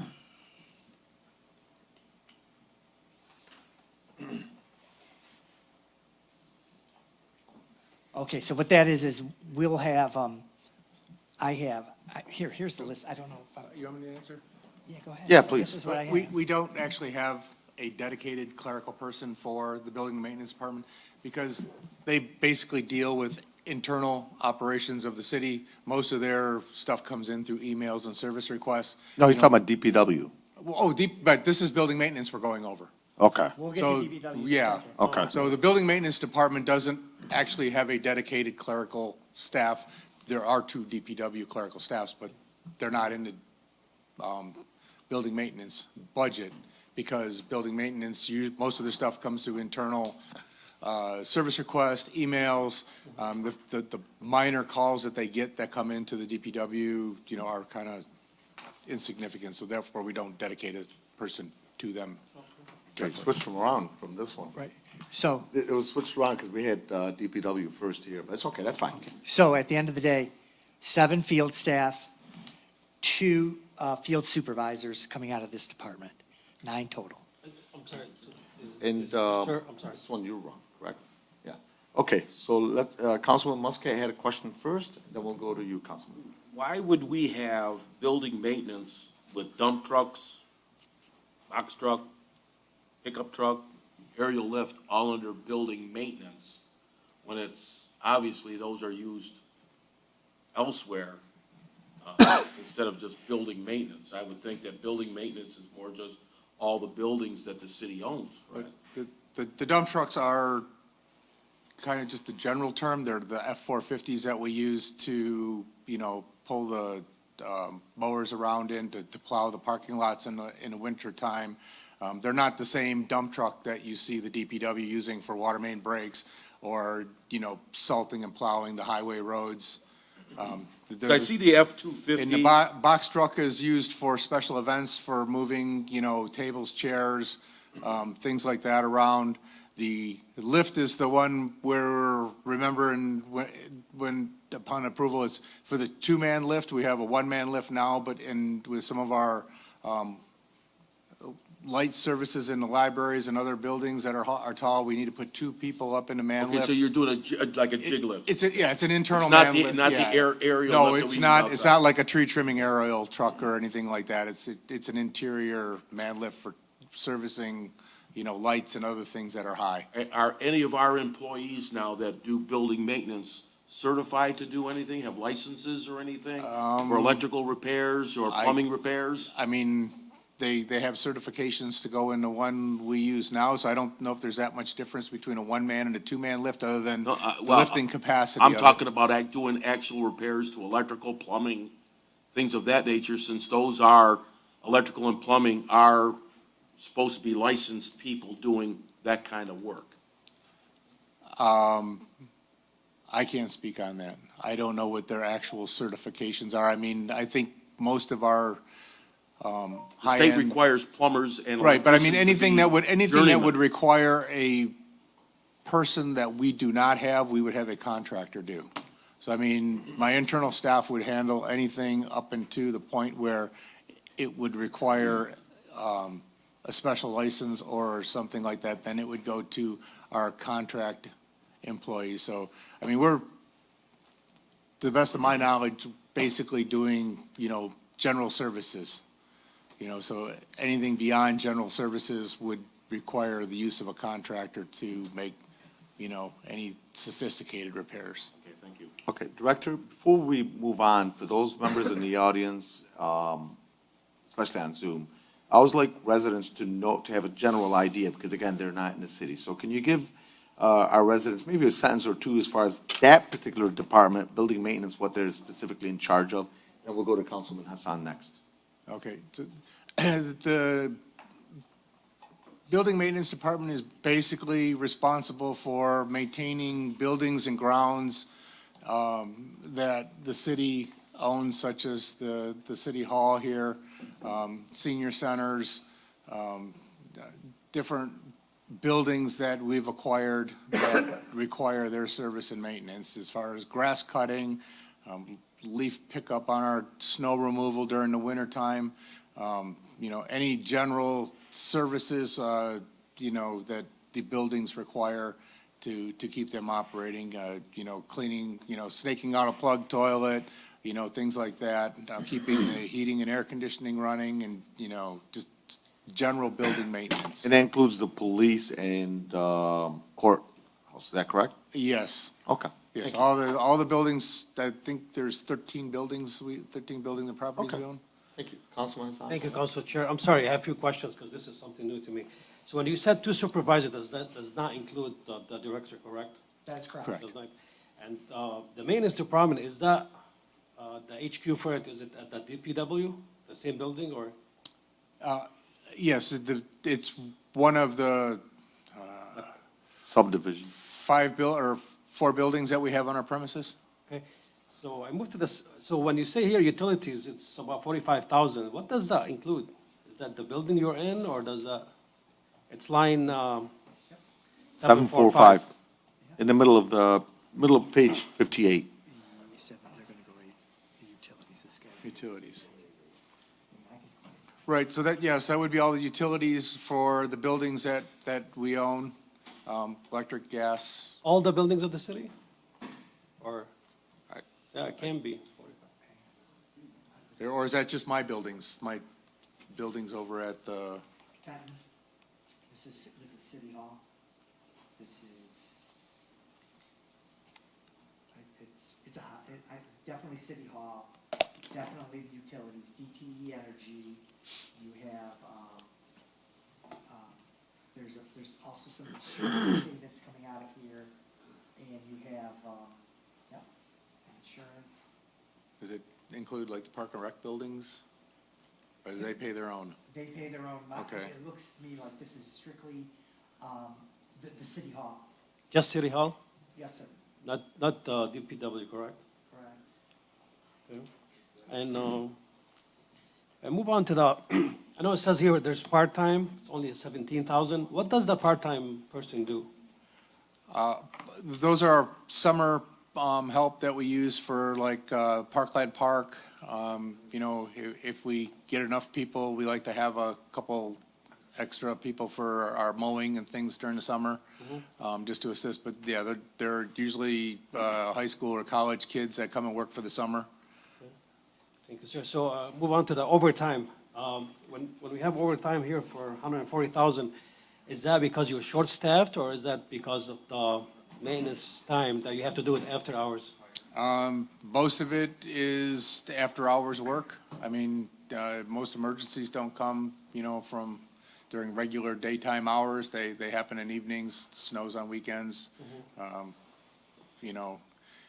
Granted, I mean, when we are short-staffed and the grass is growing really long and, we do cut as much as we can, there are some issues where we may have to cut to stay caught up or get caught up. But, I mean, a lot of that is emergency work. I'm sorry, my last question is, can you explain what's Allied Controls for? It's 60,000? Yes, they handle all of our heating and cooling inspection and repairs that are beyond the scope of what my internal staff can do. And this is for all city buildings, or? Right, correct. Except for, I think the police department is still working under an old contract, and maybe one of the fire stations as well is working under an old contract. But those were all the ones that we were up for renewal this last time, and those were just recently approved, I think, in this current year's budget. So this 60,000 is only an estimate, correct? There might be less, or this is flat fee for the contract? No, it's pretty much, a 4 annual inspections of all the heating and cooling and boilers and things like that. And then there's some in there for repairs as well. So. All right, thank you very much. Thank you, Council. Okay, Mr. Chair, if I may, Director- before you move on. Yes, hang go on. ahead. I misspoke earlier, Councilman Ahmad. The electrical piece for all the buildings are coming out of this line item, out of the utilities line item. Beach Daily Fire HQ, the Richard A. Young Center, Berwyn, City Hall, to name a few, are coming out of here. What's happening here is we're getting an invoice with all the buildings on there, And they're listed, and that's what, This is just electric, you're saying, not gas? we're also getting the DTE energy gas bill here also. Yes. But I'm seeing all those bills here for So I'm for sorry, those so- buildings. So it's gas and electric for the city hall and electric for the other buildings? Right. That's what you're saying? That's correct. Okay. So, Director, I had a question. I had my notes here. We have, and this is a reflection of a multitude of departments, not just yours. But I'm very, very concerned. I spoke to the mayor about this, about a week, maybe or two ago. I'm very concerned, and this is not a reflection of this particular department, but multiple departments having very, very high overtime. With that being the case, like in your particular case, projected activity for 2021-22, despite COVID, is at 188,000 for overtime. I just think that's just way too high of an amount, and that's a reflection of a multitude of departments. So the question I have then is, are we as a whole, as a body as a whole, not pre-planning for having enough employees? Are we not able to find enough employees? And then the second question to that is, when it comes to building maintenance, I'm a little concerned, and maybe it just needs to be clarified in my head from you, how something building maintenance could be an emergency type of situation where somebody's got to come in on the weekend or at night or early 4 in the morning or whatever. I'm just curious, because 188,000 is a very, very high amount. So where's that reflected specifically? I mean, I'd have to say it's a combination of everything you just mentioned. I guess there are some things that a lot of these facilities that we have are not just a Monday through Friday, or Monday through Thursday here operation. I mean, you know, we have police and fire, they're 24/7. I mean, things go wrong in their facilities, you know, when my staff is not scheduled to work that they have to respond to. You know, I'm hoping this number goes down because we spent a considerable amount of time with roof leaks last year, where, I mean, I had to have staff here on, you know, Fridays, Saturdays, and Sundays to empty buckets because the water was coming in so much and, you know, offices were flooding. So, I mean, you know, unfortunately, emergencies never come when you are here on a regular shift. And then, you know, yes, there are some situations where with, you know, vacations and sick time and, you know, in the past years it was COVID, where, you know, we were short-staffed and a lot of times to get things done such as grass cutting or pushing snow, you have to work more hours than, you know, you'd like to if you had everybody there when you needed them. You know, it's a combination of just about everything you mentioned. And, you know, if you have more staff, you can always, you know, do more. And, I mean, with the age of most of our infrastructure here in buildings, I mean, there's never a time when there's not enough to do. I mean, there's probably more work than, you know, we could ever imagine having enough people to do or enough time and money to do. But that's precisely what I'm referencing. So when it comes to weather, when it comes to, I mean, the only game changer would be maybe COVID, but beyond COVID, everything else is the same thing that happens every single year in every city, or in every season, I should say. And again, it's not just a reflection on your particular department. It's every department I've seen the overtime just way too high, and I had a conversation with the mayor about it, and he's on board also, stating that the overtime is just too high on a lot of departments. I hope I'm not over speaking. Council Chair? Yes. You know, throughout the years in this line of business, building maintenance or whatever maintenance you want to call it, as far as either skilled trade or, you know, and that's, you know, a skilled trade also, it's a necessary evil. You know, a lot of times you make money when these employees are just sitting down because nothing is broken, okay? And unfortunately, that's really a true statement. But where I'm going with this is I'm just wondering, do we need more employees? We got to try to avoid the overtime, because needless to say, let's talk about the elephant in the room. Overtime is 1.5 times the pay.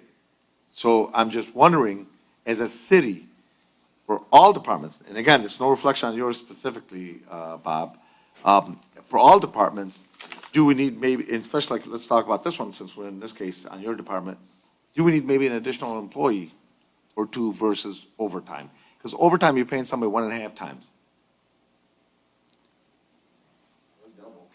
or Well, double sometimes, yeah. Or triple. That I didn't know. Yes, just one second, let him answer first. I mean, I think the only way that you could ever eliminate overtime would be, you'd have. Not eliminate, minimize. Well, I mean, even to minimize it, I mean, anytime an employee is here beyond their scheduled shift or outside their scheduled shift, you're paying 1.5 times. So, I mean, you would need multiple shifts then, you'd need, but I mean, is it prudent to have people here for an emergency that may or may not occur? Maybe it is, but I mean, now the question's gonna be, well, you have 3 employees working the afternoon shift and nothing went wrong. So I mean, there's always solutions to things, but I mean, are they actually more economical or not? I mean, to pay someone, when there's not actually At an the emergency. very minimal, if you could do me a favor, at least just reassess it Council for Chair. future purposes. But let me just, one quick sec, go ahead, Councilman, then we'll go. So believe it or not, I actually looked at this number and I did my own research. And just as we always do, I compared it to Dearborn. And Dearborn's overtime for Department of Public Works or Building and Maintenance is astronomical compared to what we are at. And it's like, and the director said, and if there's anybody that's wanting to save on this, I would be definitely me, but, on Thanksgiving where my neighbor broke his water main line, I think I called the councilman. Yeah, you did. That guy's gonna get paid double, and he's coming out on Thanksgiving. If somebody's coming out water main break, I believe I reached out to you in the middle of the night. Right. That person's gonna get paid at overtime. I mean, it's as crazy as it sounds, but I just want you to know, if you look at Dearborn. You owe me a cigar for that, Mike, but go ahead. But I called you at 11:45, and it was the first time somebody called me at night. But either or, if you look at Dearborn's, I think their overtime on this here is close to $400,000. So I think at 140, me personally, I think that's even, we're low budgeting this right here, because guess what happens? If we don't got enough budgeted for it, and as we know, we have a terrible infrastructure here in the city, and pipes are constantly breaking in the winter, we're gonna need more overtime. But it's not building maintenance, but. But it's still the you same get story. what I'm saying here. Yes, This is actually same very story. low compared to our neighbors. But we still. And I know we need- don't got that As a budget. city, we need to look at the overtime, it's just a lot I of overtime. agree, but I think building And and for- maintenance, you need it there. And for full disclosure, you're at 2 calls to me at 11:45 PM. Go ahead, Mr. Chair, Councilman. I don't know, I'm just thinking out loud here. I'm not sure if this is possible. I know we have 7 field staff. Is it possible to, I know the shift is between, it's Monday through Thursday. Can we have like 2 shifts, Monday through Thursday and Thursday through Sunday maybe, or that's impossible? Those would be part-time employees. I'm not sure you can change the work schedule without negotiations, but they are in negotiations right now, so I mean, that might be something that could be addressed. Maybe we can have 2 of the field staff and start working Monday through But Thursday. maybe I'm we work not sure, I mean, then you run into an issue that could occur that, you now have to work people on overtime to cover someone on vacation. If you start splitting up your staff, I mean, they do occur a reasonable amount of vacation and sick time working here. And I mean, that's some of the issue too, is, with the overtime is, the sick and vacation time that people use during the summer, limits the number of people you have to do all the work. So, I mean, sometimes to do the work that you have to do with sick and vacation, it requires you to push beyond your normal 8-hour workday to get things done. Again, I mean, these are all things that, have been negotiated and given to employees, and, I'm at a poker game and you've handed me the cards and I have to play what I received, so. A lot of these jobs are multiple people jobs that you have to have multiple people on, instead of just a single person. Right, so I mean, and until we get another deal of cards and, I mean, I'm stuck playing what I have, so, One quick second, Councilman, the mayor was next. Go ahead, Mayor. So when both questions that you guys asked, both Councilman Abdullah and Ahmed, we actually discussed one of them today, regarding the split shifts. That's, I mean, we're we're discussing every option. Also, on top of it, you know, in the past, you know, like overtime, I mean, I remember when I was on council, that was, I mean, their overtime budget was way out of control. So one of the things that we started doing recently is we're monitoring every week the usage of overtime, and we actually went through the department heads and we're asking questions now. Why is this person working this many hours on overtime? You know, why couldn't they do it on regular time, especially certain people that weren't doing anything on regular work time? So that stuff was asked, actually today was one of them. So we are monitoring, the administration, myself and the chief of staff, you know, we're monitoring velocity and checking overtime, excessive use of overtime. We're checking who's using it and why, we're asking directors or the chiefs, you know, why is that person using that much overtime and why? So we are monitoring that stuff. And also the other thing is, when we got the overtime budget, the first time that was actually submitted, I can't remember the amount, but it was a heck of a lot higher than what we put down over here, because every person asked for a lot more overtime than what we put down here. So we told them they have to cut it. So that was the proposal that was, we went back and negotiated with the department heads. Council Chair? Okay, thank you, Mayor. Councilman Wenzel is next. I was Go ahead, gonna Councilman. ask the mayor.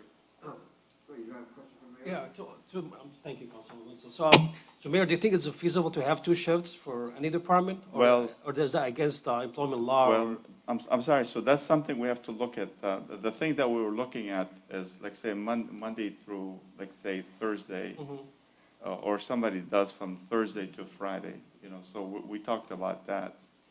I see it in the But for the corporate- weekend, I'm sorry, for the weekend, it's hard on a Saturday or Sunday because it's still an overtime. So you can't do that without negotiating, as mentioned for the union, as Mr. Conrad mentioned. So this is something we have to talk to the union about. Thank you. If somebody works on a Friday, is that considered overtime? Certain part of it. Okay. Councilman Wenzel? Yeah, that was brought up three different times, and the answer, things were brought up, and it was said that's could be brought up in union negotiations. And that was an answer to a councilman's question 3 different times tonight. And how do we get that question to negotiations when any attempt to do that was called tampering negotiations in the past that I was blamed for? I mean, 3 times the question was brought up, and the answer was, that's gotta go through negotiations. And it's a concern from a councilman, several councilmen here. And is there a portal or something that we could write into, or, I mean, this is concerns from city council, and then it's brought up by the directors, and there's no way for us to even do it. Sure. So anything on negotiations is automatically in a closed session, and there's already been, the clerk's office will be putting that out to you guys. But today, per the mayor's direction, we set a meeting for Tuesday to have specifics on labor negotiations, and the administration, specifically the mayor's office, will be bringing us up to date as far as where we're at with negotiations. And at that particular point, the specifics are in regards to negotiations will be answered to you directly. Yeah, it's a closed session, because he's bringing us up to date on negotiations. And then he'll be able to answer whatever, the administration will be able to answer whatever questions that you may have at that point. That's on the agenda? It's already on the agenda, and the clerk's office already has it. For Tuesday's agenda, Tuesday's meeting, at the end of the agenda, there'll be a closed session specifically on labor negotiations update. Okay, good, thank you. Thank you. Thanks, Mayor. Thank you. Okay, any other questions on this? The answer is all of mine. Nobody else? Okay, so anybody else in the audience on building maintenance? Seeing none. Anybody else on Zoom on building maintenance? Seeing none. Controller? All right, sir. Mr. Conrad, thank you. We're going to go to the next section. Go ahead. Yes, sir. Page 70 in your book, 70, 71, we're going to go to the DPW Highway Department. This is your road maintenance section of the city. Okay, page 70, 71 under the blue tab. Okay, ready?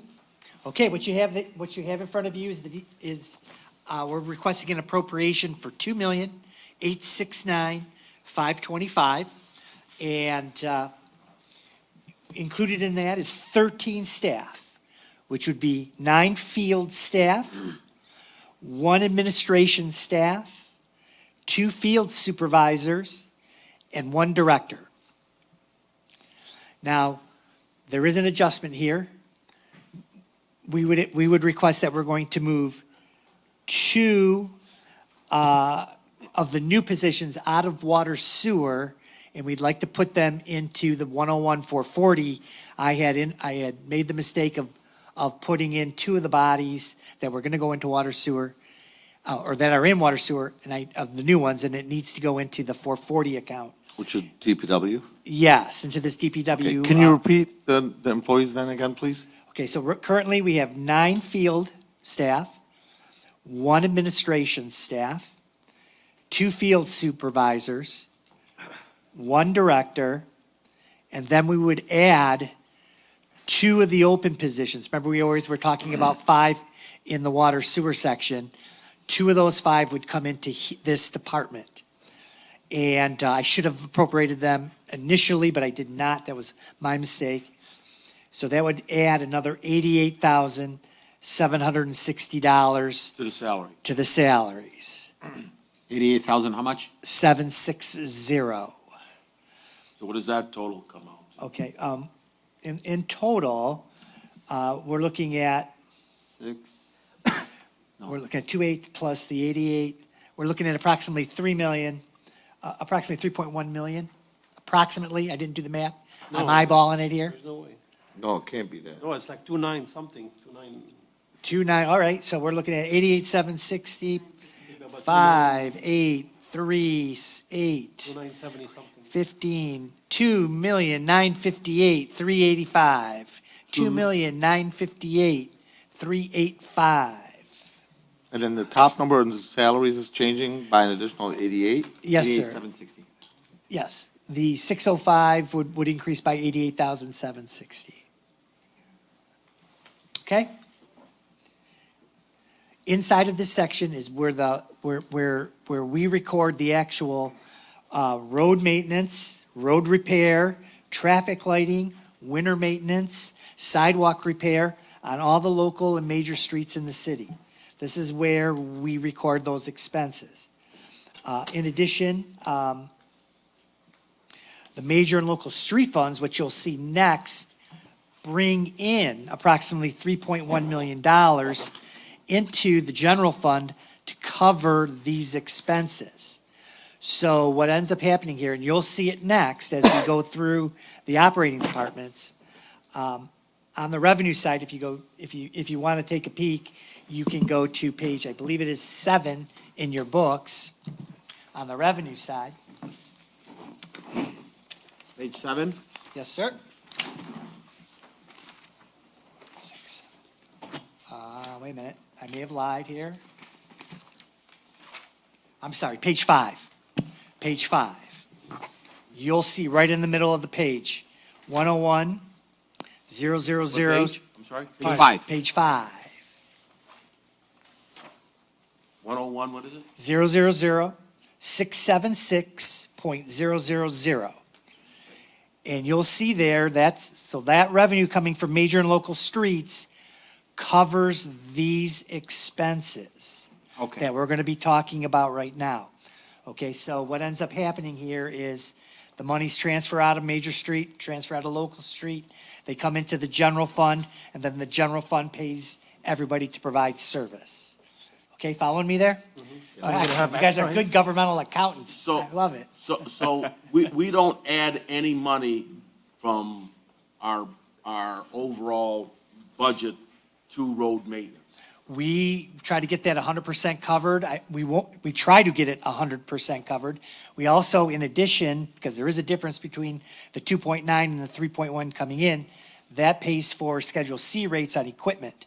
So when we use equipment, we're able to use the Schedule C rates that the state of Michigan provides and bill the major and local street funds for our equipment usage also. and that comes into the Will city. we be able to use any ARPA funds for the major roads or local roads? We're not, this budget plan does not utilize, Okay. does I not ju- utilize I just it. want, that's just a little Yes. food for thought for myself. Sure, yeah, that is not, that is So not. the plan. I'll throw that out of the memory bank. Very good.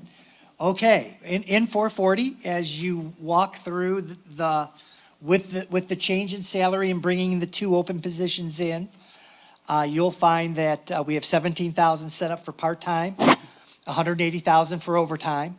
You'll notice that we have the hospital insurance, the life insurance, and the fringe benefits that we've talked about ad nausea for each department in here. You'll see the contractual services, road supplies, street signs, contractual services, grass cutting, tree removal, concrete repairs, underground storage tank insurance, and we have repairs and maintenance on equipment. All those tallying up to approximately 2.958 million. I'll turn it over, Council, or Mr. Chair, for questions. So I have a concern really more than a question, slash question. So this is the department that's actually, this one and water billing are 2 departments that have been extremely concerning to me. Of course, in addition to police department, adding more police officers, needless to say, we stay safe, of course. But this particular department has been very, very concerning to me, and I know you said you're adding 2 new positions, but they handle probably, so there's always the things that people deal with at the kitchen table. And what people deal with at the kitchen table is getting the snow shoveled, and this one I know is not used specifically, make sure the garbage is picked up, okay? Make sure the trees are trimmed, making sure that the streets are in good shape, make sure that the trees are salted, make sure that the manhole covers are covered, et cetera, et cetera, et cetera. And if there's something that brings in the most concerns from residents, and I know you get a lot of my emails, Robert, from residents, it's this one. Why, and this is probably a question, probably more for administration than maybe to you specifically. Why can't we add more? It really concerns me with all the stuff that they do, and I know we're short 8 people. At least that's what was mentioned at one point, at one of the meetings, through negotiations, whatever. But to have just 9 field staff really scares me with all the stuff that you guys do. And I'm just wondering why we don't have more, and it could be my ignorance about that particular department, I don't know. Help me out. I'm just thinking, for all the stuff that you guys do, we would need a lot more than just 9 and 2 field supervisors, including, of course, the 2 additional new positions. Now we're at 11. Okay, Why can't we get more so that we can have Okay, more so trees for- cut, we're- maintained, we're et cetera? Predominantly, from what I've noticed from the way things have been done, is we're pretty much maxing out our Act 51 funds, which is our gas and weight tax that we receive, which pretty much funds this department. So I mean, in order to add more staff and to do more work internally, we would have to stop doing something else like street and road construction. So I mean, for years, the city's been on a mission to, have construction projects where we, remove and replace sections of local road, we remove and replace sections of major road. And, those projects usually run $1 million, $2 million a year for each one of those, categories. Now, I mean, in order to add more staff to do more internal work, you'd have to stop doing less of the major construction. You have a limited amount of money, which we receive from Act 51 for gas and weight tax. So I don't believe there's anything that says we have to spend, half of that money or, a particular amount of that money on, construction. But it does say that it has to go to road repairs and maintenance. So, I mean, I guess we could, at some point, if we wanted to say, okay, we're not going to do any more street improvements anymore. We're just going to maintain what we have. We could make that choice. But, I mean, I think, it's best to strike a balance between, repair and, maintenance and construction. could the scales be moved in one way or another to do less construction and more maintenance? That could happen. Or we could tip the scale the other way to do less, maintenance and more construction.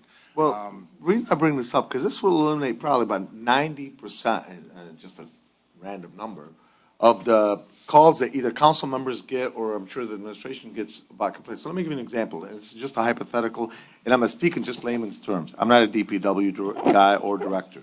So for example, snow plowing, right? If we had just hypothetically here, 4 additional employees, then maybe if it snowed at, 10 a.m., maybe it might be done by 2 p.m. instead of by 9 p.m. or instead of the next day or whatever it is. I'm just thinking out loud here. If there's a way for the administration to find additional employees, maybe we get the money not through Act 51, maybe through general budget, whatever. I don't have all the answers. I'm just wondering, what can we do to increase the amount of services so we can have even better services from what I consider minimal amount of, not minimal, but not enough employees doing what needs to be done. And I'm going to allow you, and I know Dave wants to say something. Mr. Chair, I just wanted to add one more thing. So part of the challenge we have in the city is that we lack the engineering department in most cities, and I know Councilman Baidoon keep referring to Dearborn. Dearborn has the engineering part as part of DPW, which is totally different, because I talked to Dearborn quite a bit. What we lack is the fact that we don't have a capital program. So what we rely is on DPW to do the things that normally are done under a capital program. So, but the director was correct. He's using Act 51 money.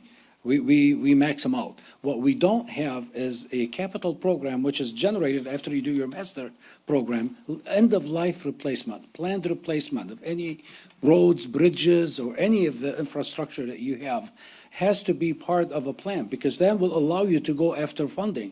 So adding people or adding more, it doesn't make sense to do it as a general fund. You can't afford that. You can't afford replacing 14 bridges or planned replacement of the capital roadways that you have. So having a capital program will allow us to identify the needs, put price tags next to them, and then start seeking funding for them, and then do the work.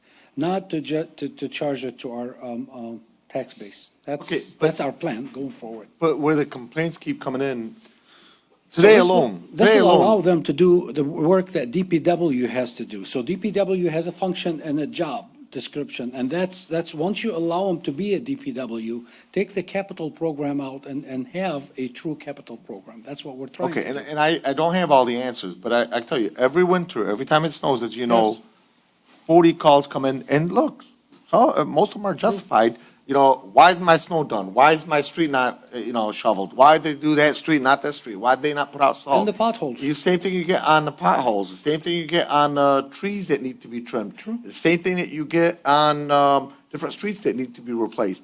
And this is a continuous problem that I've heard in the city for a while, as I'm sure most other cities hear it too. But I'm just saying, this particular department should be a major focus for us, in my personal opinion. So the administration tasked, and internally, this is what I'm tasked with, to allow our departments to function, to go back to their core business, which is a DPW business, to take care of things like you mentioned, the potholes, the trees, but then they can't, you have to have another program running, the capital program, to do the things that you need to get done. I mean, the reason some of the failed roadway we have is because you can't maintain something that's beyond its useful life. You're trying to extend something but you have to have a planned replacement. I mean, the pavement doesn't last forever. We get to a point, this is what the capital program is going to do for us, in addition to actually seeking funds elsewhere. So you're not budgeting that planned replacement in your budget. We want to allow them to do, not just the DPW, but the rest of the department, engineering the same way, all the rest of them. Once you have that in place, you'll have the process by which, capital program, even the stuff that we're doing now, infrastructure. We have infrastructure that is beyond the useful life. We know that. But, adding more people to DPW to respond to emergencies and repair them is really not the answer. That's the expensive way to do it. What is the average price per mile to replace a road?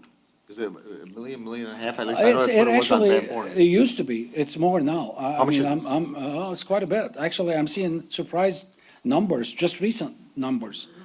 Roughly, what are they? Per mile? 3 now? Well, I mean, if For you- the if full you- replacement, Class A. Yeah, I mean, if you look at the work being done on Telegraph, I think that's like $25 million project. And it's really not doing anything other than resurfacing it. I mean, which is, The only reason I bring that up, because I know with the resident, I was talking with them, I said, the city, and I know me and the mayor talked about this, the city can replace every single road in the city. It was at 120 miles? What was the number of miles in the city? 150. Roughly. 19. You got 36 miles worth of major streets, and you have 154 miles worth of Right. local streets. So we could replace every single mile, but obviously at 2, 3, 4, 5 million per mile, somebody's got to Doesn't come make up with the sense. money. But I'm just saying, if we could start focusing on it. Any other council members? You had something, Dave? you No, wanted no, to say earlier? Mr. Okay. Dave covered it. Thank Okay, you. good. Our engineer did it. Any other council members? Okay. Hearing none. Anybody in the audience in regards to DPW specifically? And by the way, Director, what I said about DPW, I mean that in a complimentary way. Those guys and gals are handling a lot of stuff with very limited resources. I get it. I'm just asking to give you guys more resources some way, somehow. Maybe our grant manager or writer can one day bring that in, hopefully. No, I mean, I agree. I mean, we only had to push snow, I think, like 7 times this year, and each time they, pretty much did it in less than 36 hours, sometimes under 24 hours. I mean, I think that's phenomenal for Lot of work. a small crew. And I agree. And how complicated it is to do local roads. I mean, that kind of mileage on a county road, is not a big deal, but when you get into residential neighborhoods, that's tricky work, and, I hate to brag about it, but, we didn't have any accidents this year plowing this, so, I mean, every other community that I talked to had accidents, so I probably shouldn't have said that, because. Knock on wood. Yep. Okay. No accidents. Thank you. Nobody else in the audience? Anybody on Zoom that has a question for DPW? Okay, I don't see none. Now, before we go to the next subject, and I talked to you guys about this at the beginning of the meeting, do you guys want to take a 3-4 minute meeting, or do you want to just We go want into to, overtime? Mr. Chair, if I may, we definitely want to get the next 2 funds out of the way. I'm sorry? We definitely want to get the next 2 operating funds on.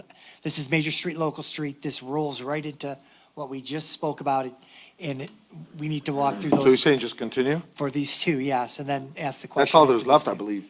Then we have water sewer after this, Water and sewer, correct. So you want to do major local streets and then take a little break? if you want to, that Okay. would be great. We'll take a 3-minute break after that, but go ahead. Okay, so if you would turn your books to page 88.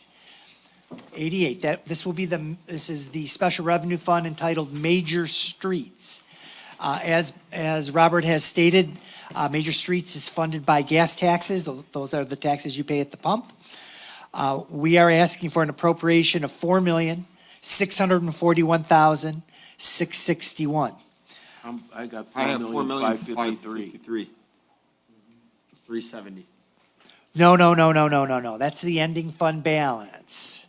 You want to go up to operating expenses, approximately 5 lines, 4,641,661. Oh, I'm gonna have to grade you down. You guys were doing so well as governmental accountants. All the other ones have been the bottom line. You're at the end of the operating fund, and you're seeing the effect of. Pavlov's law. Nicely said. Okay, everybody can see the 4,641,660. Yeah. All right, very good. Now, so basically what happens here is if you look at, what I want to focus on is the first line, which is your 202, 880, 100. Right at the top there for 148,480. Plus the next line, 202, 880, 300 for 1,572,000. And if you come down to the middle of the page, 202, 880, 600, you'll see 337,500. Now, those 3 numbers are expenditures that we would like to make in addition to the transfer to the general fund that we just covered. So when you look at the 148,480, the 1,572,000, and the 337,500, those are new expenses. Everything else is being transferred to the general fund, and then the $1 million in line item 202, 202, 88700 is being moved to the local street fund to help with the expenses for the local streets. So remember, you have 36 miles of major streets, you have 153 miles of local streets, a lot more work, a lot more activity, and we're moving $1 million out You of just there. said earlier 154 local street. No, 36.26, I'm sorry, for local street, it's 153.87, okay? All right, so You just said 160. And how much is the major, how many miles are the majors? the major street is 36.26. 36, I got this right off the state website. 36.26 miles, I swear to God. Okay, all right. So the 148.8, what we're looking at is, this is our match for Telegraph and Ford Road that Bob talked about earlier tonight, that's going on, that you can see that construction happening right now. It says bridge, that's what threw me off. The Ford Road Bridge, Bob, can you explain that? Just bridging, but not a bridge, not a physical bridge. No, it's the Ford Road Bridge. Over Hines. There's Eastbound only one over Hines. Hines, yeah. Yes, Okay. yes, that one's ours. Let's see, ours is westbound, Dearborn's is eastbound. So Ours is we're eastbound. paying for one bridge, the Dearborn's paying for the other one because of jurisdiction. So yes, we're Right. we're the Right. north side of Ford Road, westbound bridge. Now, the work on, Is that the one at Hines or at Evergreen? It's at Hines. the Telegraph, isn't that mostly all Dearborn work in there? We have some a little bit, but. Right, until it gets to our city limit, then it's ours from that Dartmouth, is that, Yeah. is our to Van Born. Born is ours. Okay, and then when you look at line item 202, 202, 880, 300, this would be street construction repair. So we're talking, I'll let Bob allude a little bit about, these are streets to be determined. And we're looking to fund 1.572 million for street reconstruction. And Bob, if you want to touch on that a little bit. Okay, so that, I guess those streets will be determined on our master plan, but that's the money we've allocated for any kind of major street construction. And so, that basically, I mean, that's, and it's not really much for major street construction with the prices that we're getting now. And for clarification purposes, for those in the audience, can you give examples of major streets? Obviously, well, Warren Avenue is county. Right. So Warren Avenue, Warren Avenue is county, so Beach Daily for us from Cherry Hill to Ford Road. Cherry Beach Hill. Daily, I guess, we have half a Beach Daily, from Van Born to Michigan Avenue. We have half a Cherry Hill, from John Dale, or Gully. Gully to. What about things like Inkster. Haas and stuff like that? Is that considered minor or? Without my major local roads, 30 miles, the big ones that I just mentioned are easy to remember, but yes, there are some major roads that aren't those obvious ones. We discussed Okay. that once I'm before, just where curious, Fenton that's was classified a major road, and I have no idea why Fenton would be a major road. Because I think it's because of the mayor's. Emergency? Yeah, City Hall and, but, I mean, I think at this point, with only 1.5 million, it might be best to hold that money and, bundle it with next year's money, and maybe look at doing, something like well, I was thinking more, if we wanted to do something with Beach Daily, a bigger project, because, 1.5 million isn't going to get much done. I mean, it would get maybe, yes, like a Sheehan, we could maybe do a small section of Ann Arbor Trail, but, not, it almost seems at this point, we might be better to, So do you're saying it's projects. not worth it to jump into a project and just barely touch it? Yeah, I mean, we get better prices and better work if we were to bundle years together and, go out for, some major, a major project. Do I think do it's like an excellent idea. a mile and a half of Ann Arbor Trail or something, Wouldn't make sense. or I Beach agree. Daily. When we then- talk about major construction, are we talking about taking it all the way down to the bed and replacing with cement, or regrinding and just replacing? It all depends on how much you want to do with the funds you have available. I mean, obviously, if you just mill, Beach Cherry Hill or Beach Daily, and resurface it, you can do a lot more than if you wanted to take, do a complete removal and replacement of, Cherry Hill. You're going to be probably 3 times the cost. Because I see a lot of the problem is where the standing water is, it ruins that asphalt, okay? And without going down and taking it all out, how do you fix it? I mean, because if you just grind it down and put some out, you're still gonna have those spots where the water collects. Well, I mean, you can, do a project where, you remove the asphalt. You can go down and do some deep strength concrete repairs and then put asphalt over it where you're not doing a full road replacement.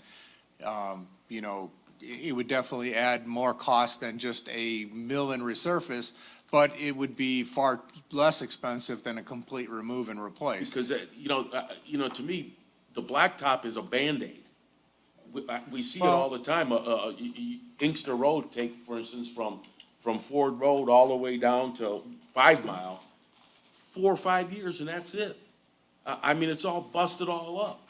And we had the Lewis Manor subdivision done, and people now complaining where water's sitting in their driveways where they never had it before. But So I think that's my what the problem with director's that. saying, and I'm speaking on behalf of myself But that's not a only. budget thing, that's. Right, but I'm speaking on my behalf of myself only. I think I agree with him to do, based on the numbers that the engineer told us, half a mile or a quarter mile or even a mile of something just wouldn't make any logical sense. I think I'd agree with the director personally to bump that out into next year. And since, and this is not an item that we need to have a quick discussion, are you guys okay with that, or would you rather have him use it right now? I mean, he's the expert. Yeah. Yeah, he's saying. Let them do what they knows best. Councilwoman, We got an engineer here that agrees with you me. agree, just bump it? Okay.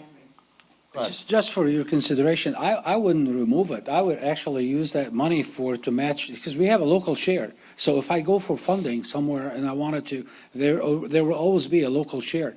I mean, no one gives you Leave it in there, 100%. but don't use it. And use that as a local share. So if I Yeah. go after, if they tell I me mean, it's yeah, that- 80-20, 50-50. That's one of the things Yeah. coming from the county, we used to do 25% of, so they would set aside about $2.5 million a year for, federal aid projects. Any city could occur any, 25 to 50% of that money.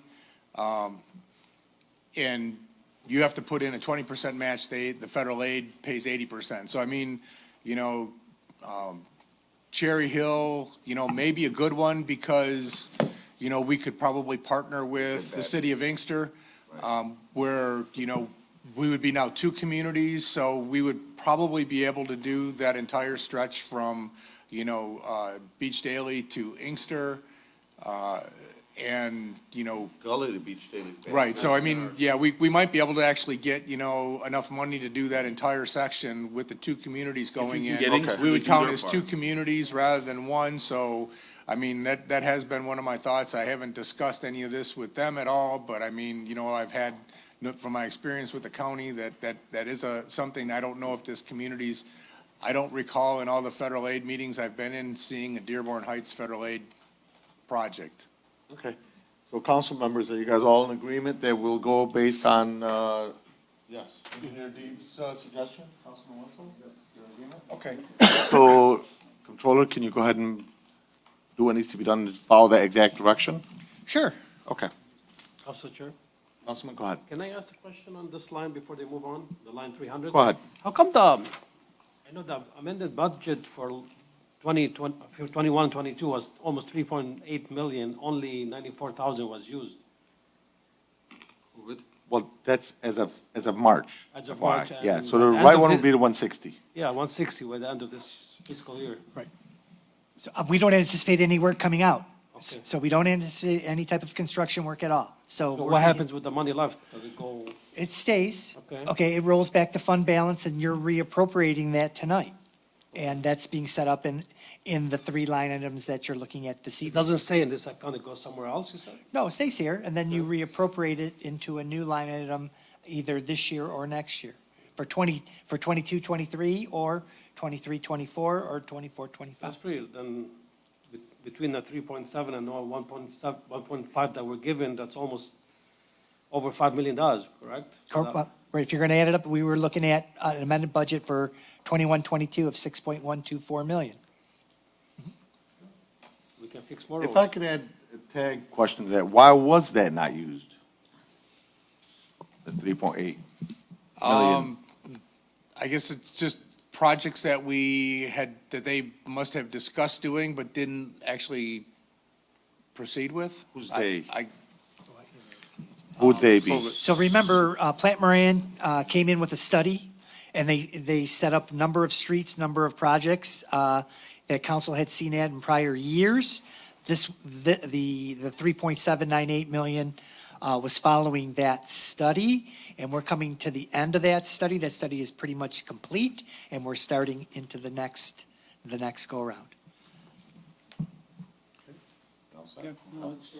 All right, Councilman, go ahead. Just to clarify this money stays right in major street.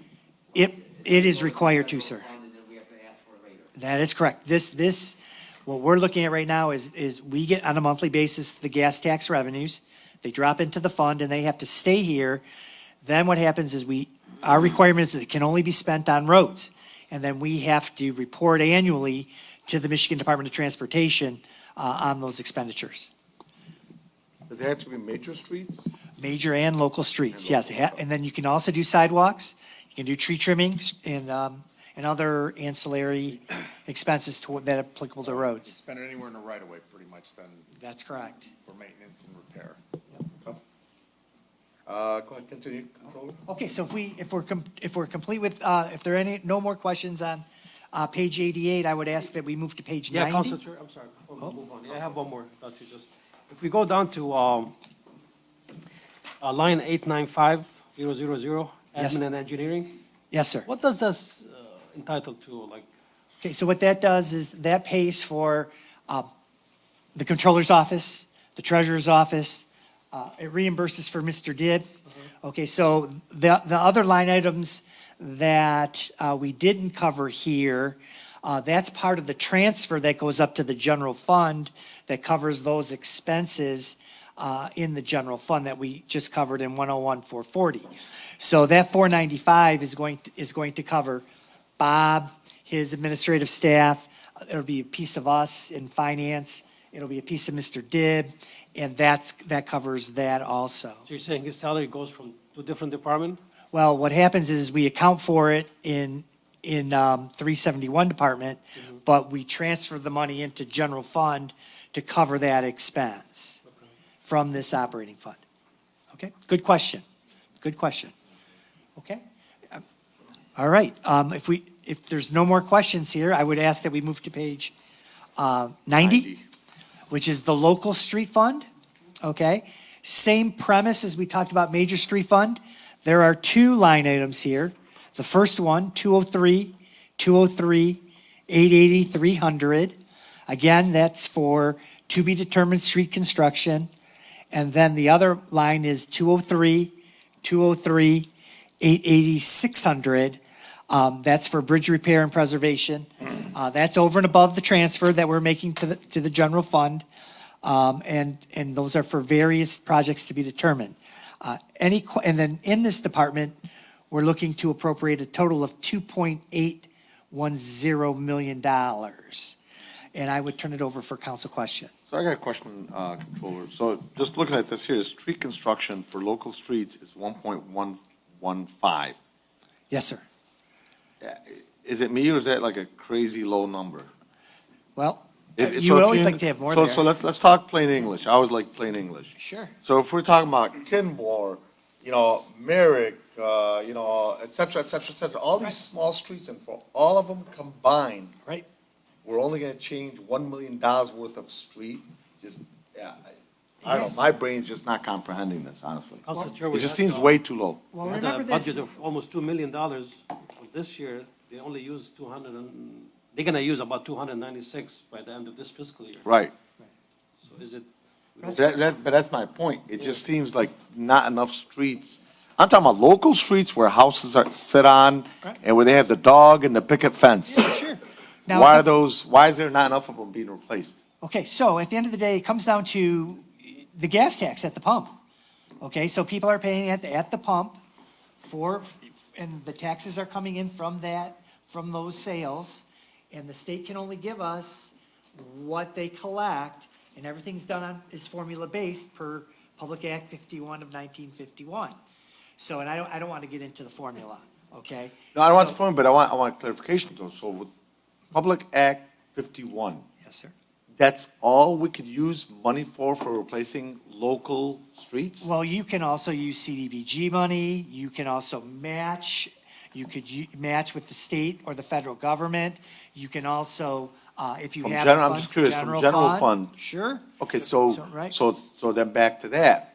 Why would, I don't know, like, again, I always like to think in terms of the person, the mom and pop sitting at the kitchen table.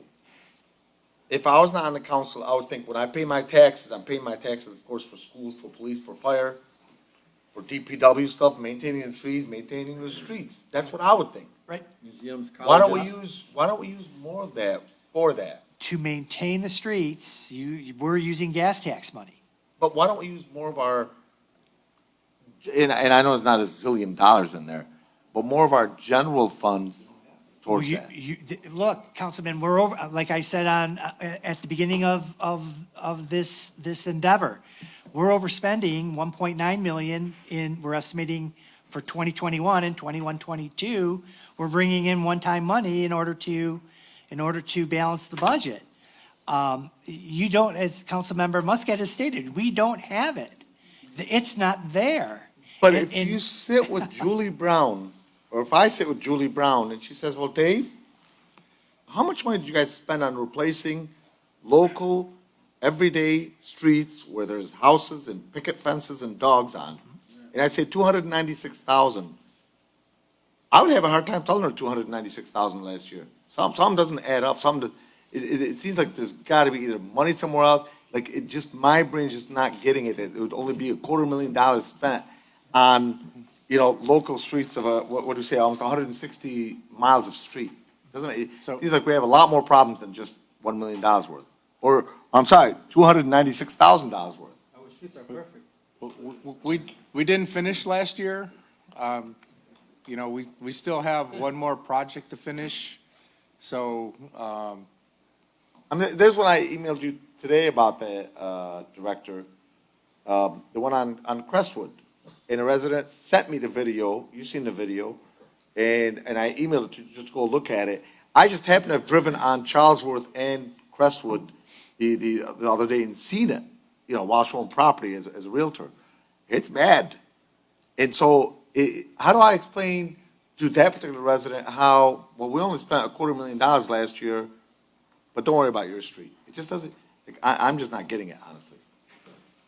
Why we didn't spend more money, or why we didn't find more money, or why we didn't get more grants, or even at the worst case, tax people a little bit more, okay? I know people are gonna go crazy about that.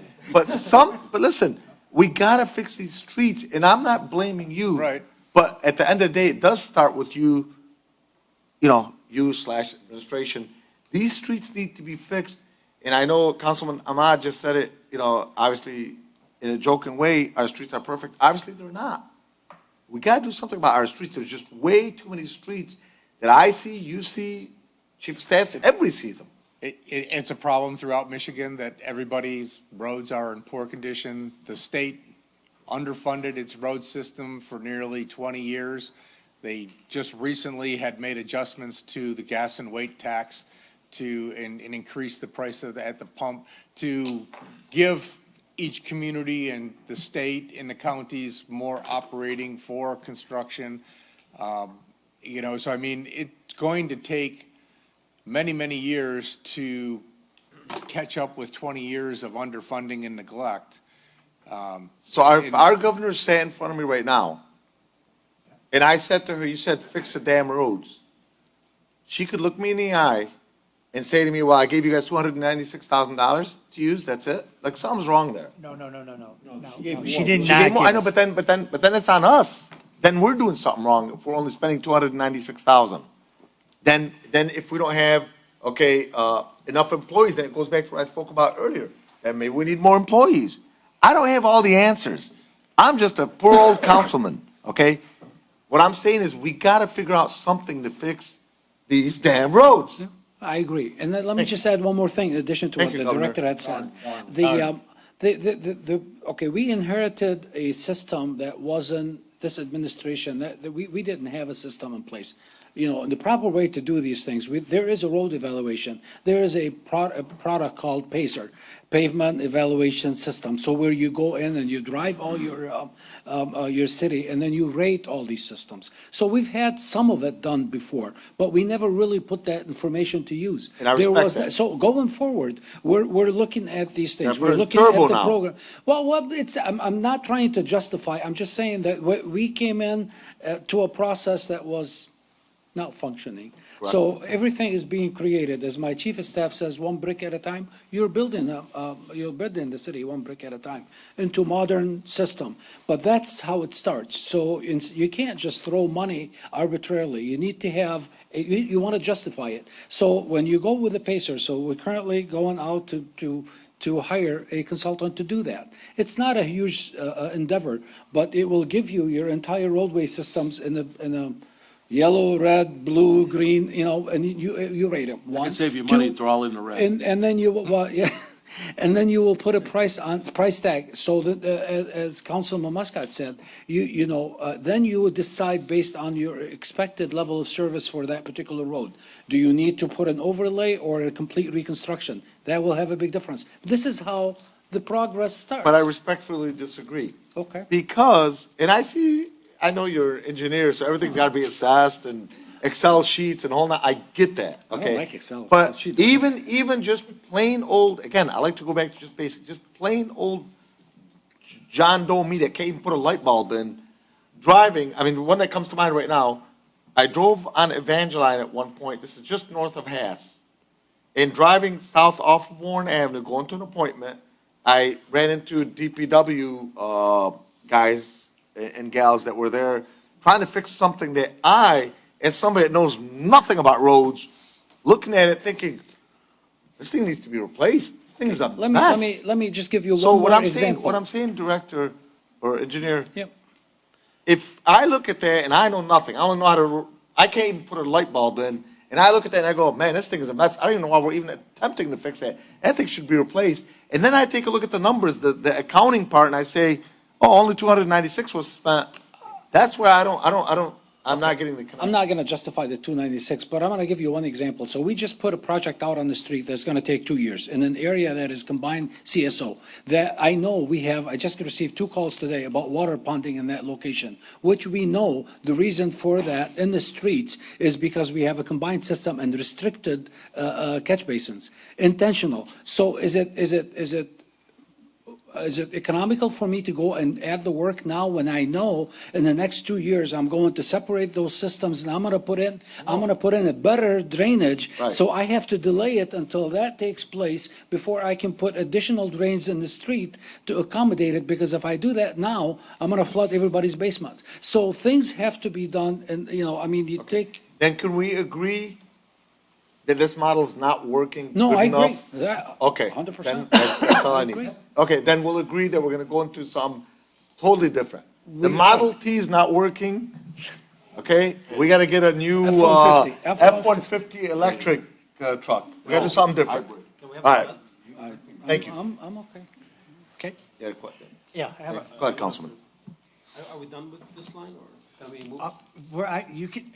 The whole This fund is open, question- Councilman, whatever you'd like to do. No, it's still page 90. Can you go over line 895, the admin and engineering, please?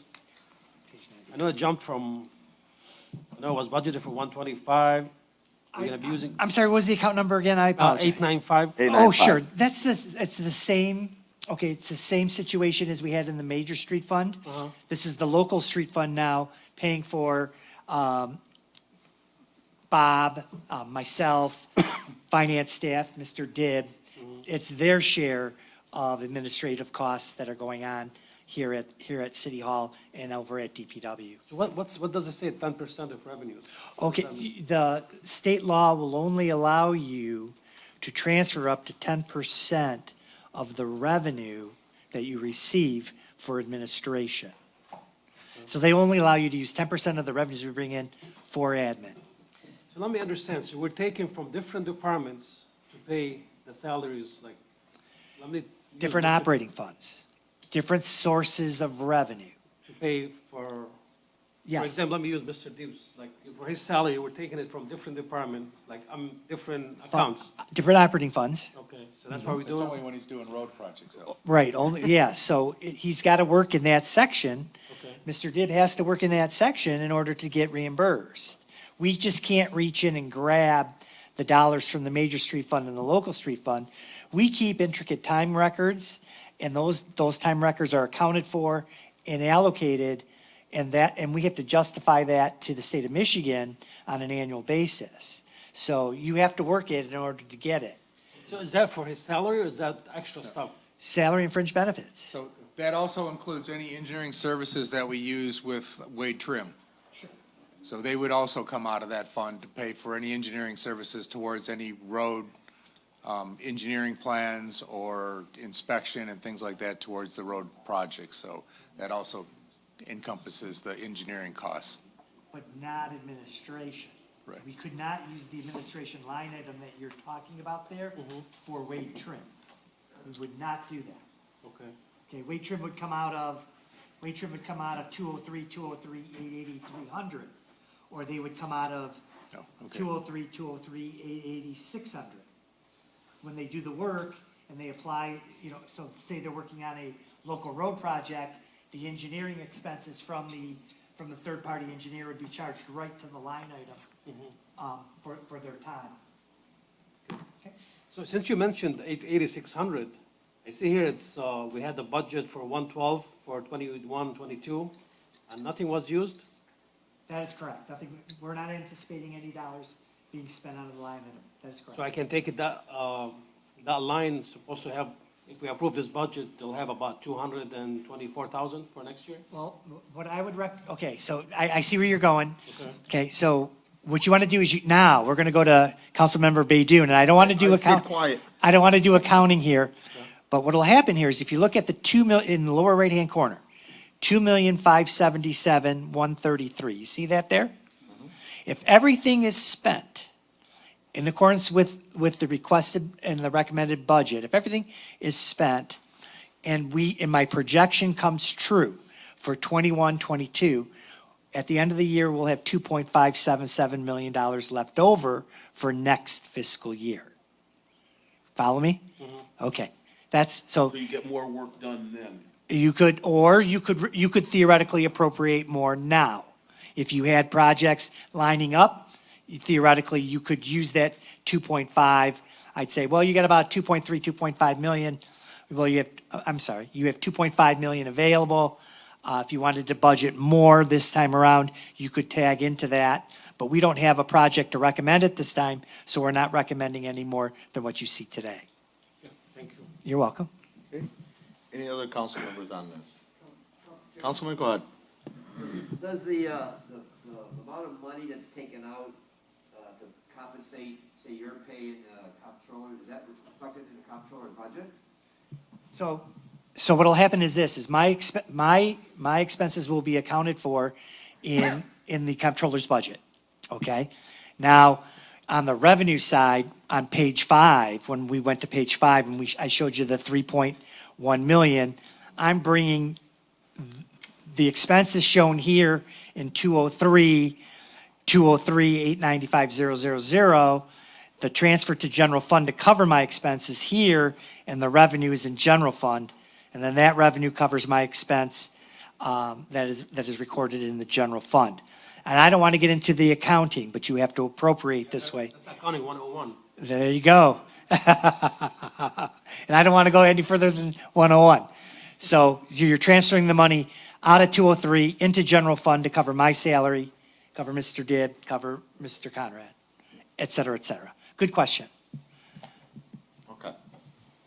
No other council members? Anybody in the audience? I know there's Director, Director Jamal's on. Nobody in the audience? Okay, Director Jamal? Yeah. Go ahead. Again, good afternoon. Responding to the chair, let me put it in a nutshell to support Engineer, Ali. You have, when you read the audit report, you should read about depreciation. So our equipment, the city equipment, municipal street, municipal underground infrastructure like sewage and water infrastructure, they all depreciate. The problem in the city that we did not appropriate the last maybe 20 years, anything, like infrastructure bonding, so you can replace. We did the minimum we can for the city to survive. Remember, the city went into deficiency in 2011. We get out of that, budget deficiency in 2015. But again, for whatever reason, maybe because the city status was not allowing for bonding, but usually, infrastructures, if you have a very tight budget, structure need to be bonded and, taken care of. If you leave the city 50 years without taking care of depreciated infrastructure, you $100 million to do the depreciated infrastructure over those 50 years. The same thing with the house. So, when you have depreciation, you take every year depreciation from your taxes because of depreciated value over 30 years, or you fix asset as a house. If you don't, take care of those. Okay, I see the 15-second. It's very important for the public to know. Sometimes you exceed that time. So if you don't take care of the depreciated, structure of your house over 30 years, when that depreciated, you end up after 30 years, you need a couple $100,000 to do and to fix your house. And this is what happened. You know that, Chair. You are on the market. You understand all this. So now you are facing that situation in Dearborn Heights. Thank you. Our administration, current administration, this administration is trying to fix what's being neglected for years. Thank you, Director. Have a nice day. Thank you. Thank you, Director. Any other members on Zoom or in the audience? Come on up. Again, as I always mention, every person that's within City Hall, are you speaking as a resident or as a member of the administration? A resident. Okay, go ahead. I wasn't planning on speaking today, but I changed my mind. Earlier, we were talking about roads here. You're talking about the governor ran on fix the damn roads. No, it's the Darn. damn road. Okay. Without playing party politics, because this is not the place for it. When we had the pandemic and everybody was at home and no one was driving, that affected what the city got for Act 51 money, gas tax money. With people still at home, it still affects the gas tax money. The legislature, they're calling for a gas tax repeal for a few months. That affects gas tax. All that affects what this city gets and what Mr. Dibb, Mr. Conrad, and what the mayor and what you guys can spend. So when you look at that small number, you got to consider that with everything that's been going on in the last couple of years, the numbers are small because the gas tax has not been brought in. So I just want to keep that in mind when you hear people up in Lansing say they want to cut the gas tax. It's good for the short term, but it's not good for cities that need to get their roads replaced.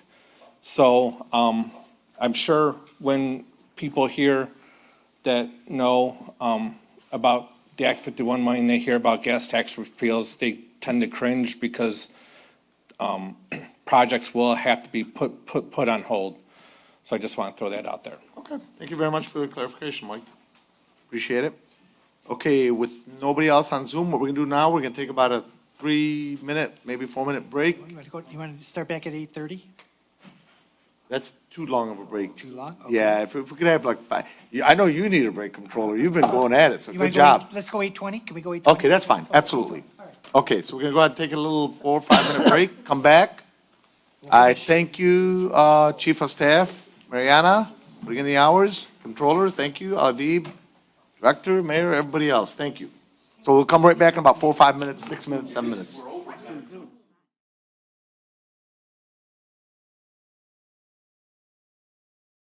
We would like to go to page 101 of the last. Great job. Thank you, sir. Keep it up. Thank you.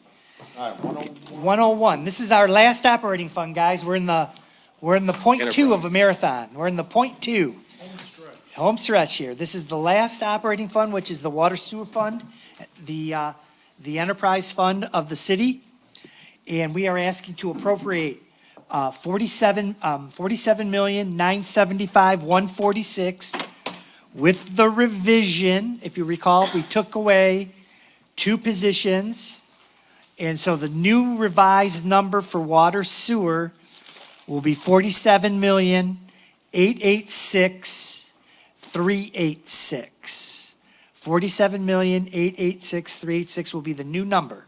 And you can find that on page, 110. 110. There you go.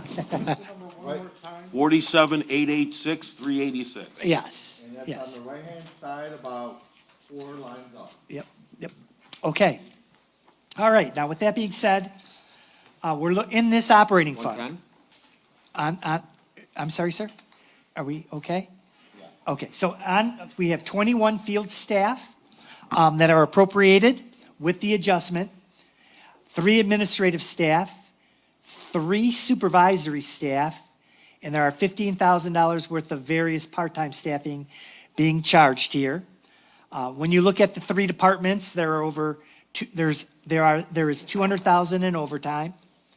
In each department, within the water sewer fund, we've added the longevity, the health and life, the employer contribution for Social Security and pension.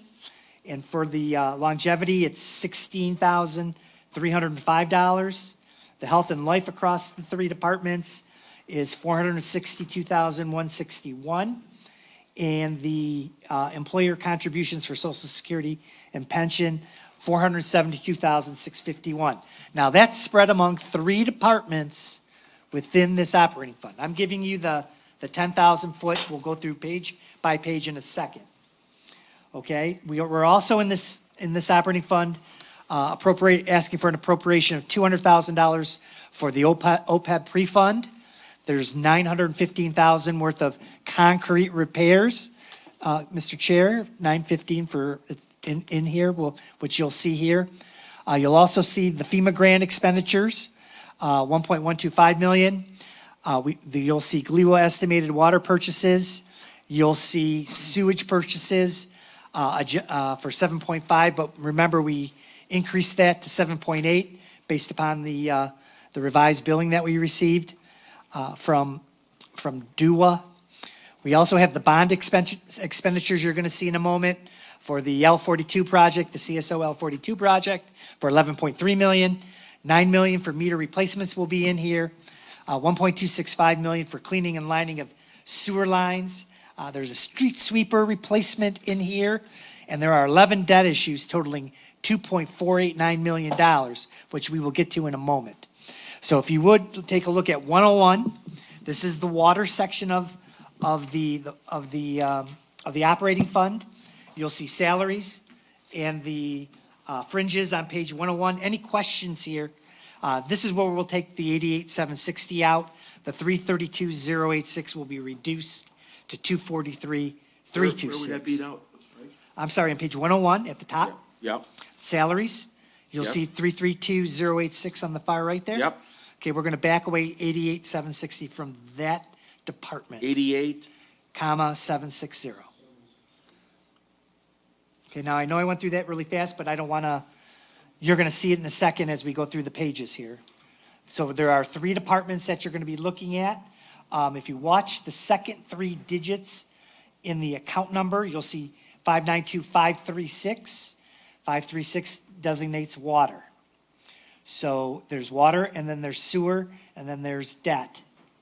Okay, and we'll go through that. I'll highlight that to you. What page are you discussing? I'm sorry, you're throwing me off. Page 101. I'm Okay. sorry, I apologize.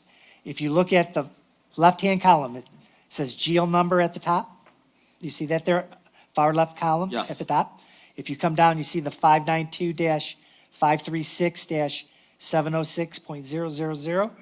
Do you see that there? Yes. Okay, the second three digits.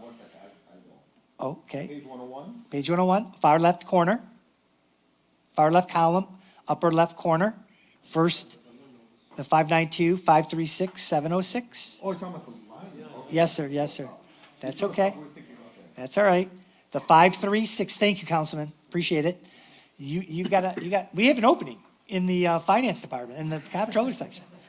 The 536 designates water department, okay? And that will change as we go through the pages, and I'll highlight them to you as we work through, okay? So for the water section, you're gonna see here, on the first page, salaries, fringes. Any questions here on 101? Okay, moving along. Oh, go ahead. Before we do controller, when are we gonna get, and I just wanna make sure, so we don't skip it, water billing, when will that come up? Water billing. Specific water, like the water billing department. Oh, Water and sewer. that's part of this here, okay? And you'll, Skip to that one, okay, the staff, the three staffers are here. And that's what I'm referencing. okay, so the three staffers are here, Okay. okay? In this front Right page. here in this exact section. Yes, sir. Okay. Okay, this is water You want administration. questions as we do it page by? Yes. Page by page? Page by page questions, Okay. yes. So this one I have a question on, and I had this from the beginning of the budgets a few days back, or Okay. a couple weeks back. So water billing is a department that I consistently,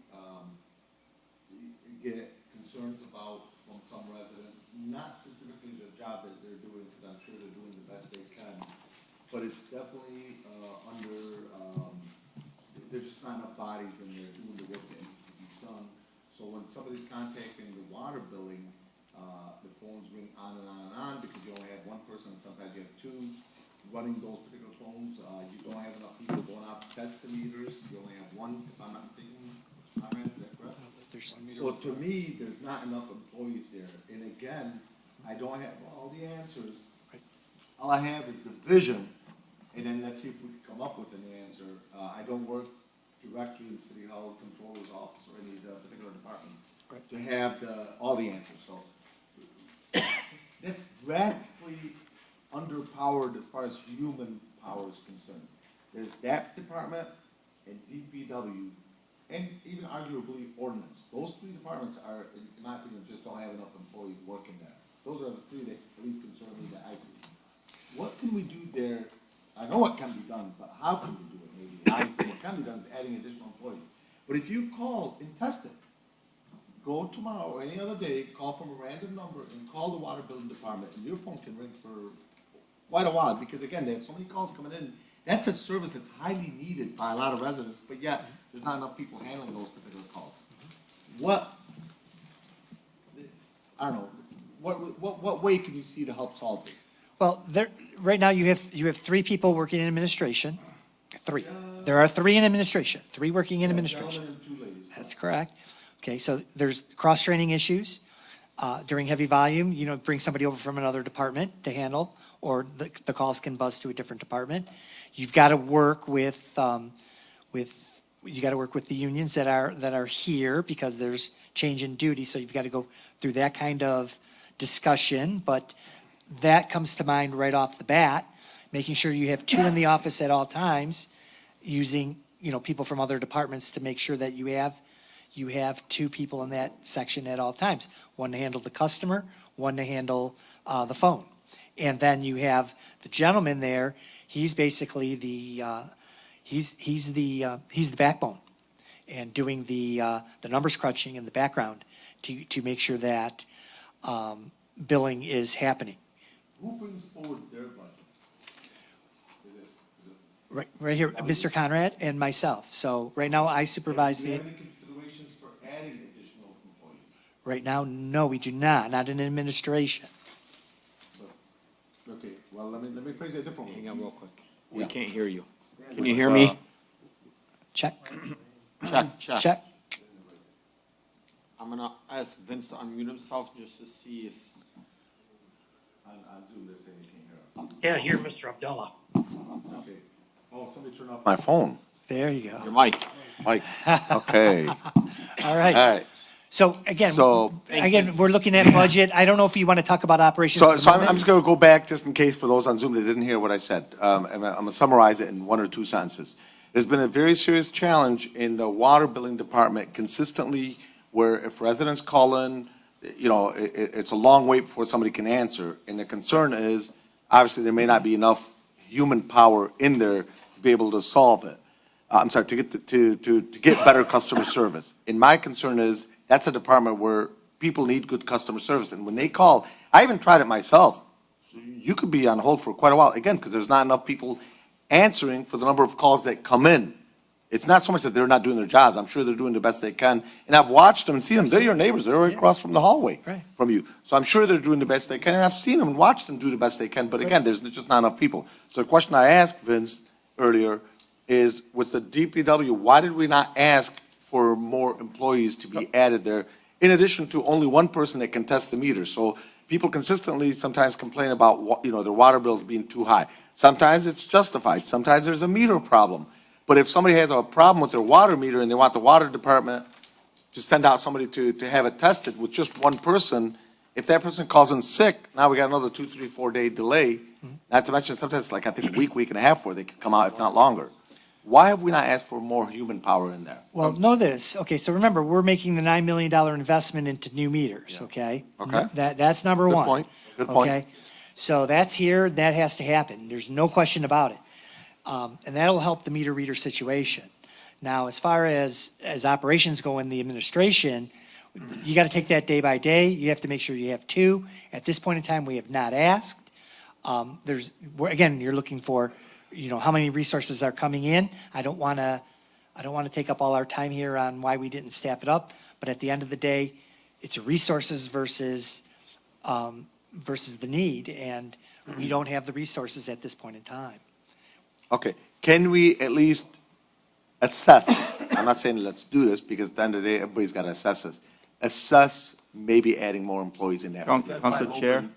5 open positions right now. Right, well, that's in the field. That's in the field.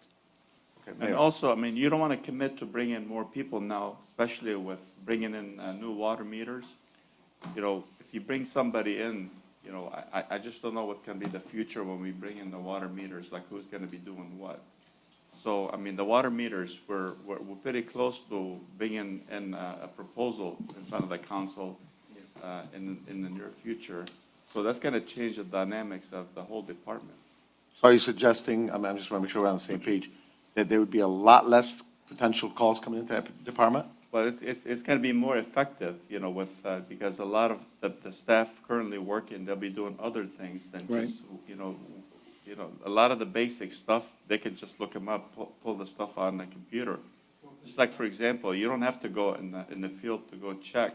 You can have people like right there in front of a laptop, be looking up, what the real estate agents want, like up to the minute, a water reading, especially if you're doing a closing.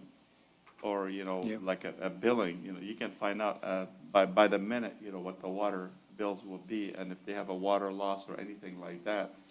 So if there's a water loss, we can tell there's an alarm that'll be buzzing, and somebody who's, the tech can actually go in the field if there's a problem, to see what the issue is. So we have to wait till we get the water meters before we talk about bringing more people. So this smart meter technology that's coming up, it's part of that project. It's already a bond-funded project. And as the mayor indicated, we'll address a lot of these things. There will be a lot of changes, and our staff will be able to be a lot more efficient because they don't have to be responding. In addition to the bad meter situation, because we're replacing them in phases, we're going to have the data available for them to be a lot more efficient. So there'll be, Can you keep an eye on this, please? Absolutely, absolutely. It's part of it. Thank you. Sure. Yep. Thank you. Okay, any other questions on page 101? All good questions. Any other- Go ahead, Councilman, you're first. If you don't mind, line 713, the clothing, Yes, sir? is that like, the employees' outfits and stuff? Yeah, so, or and it replaces damaged clothing? Okay. So how come we're just, so far we only used 805 and we're gonna be using about 10,000, almost about 9,000 by the end of this fiscal year? Because per contract, we pay it at a certain time of year and it's coming up. Okay. So between March and June, we're paying that uniform allowance to the uniform, to the union people who are entitled to that benefit.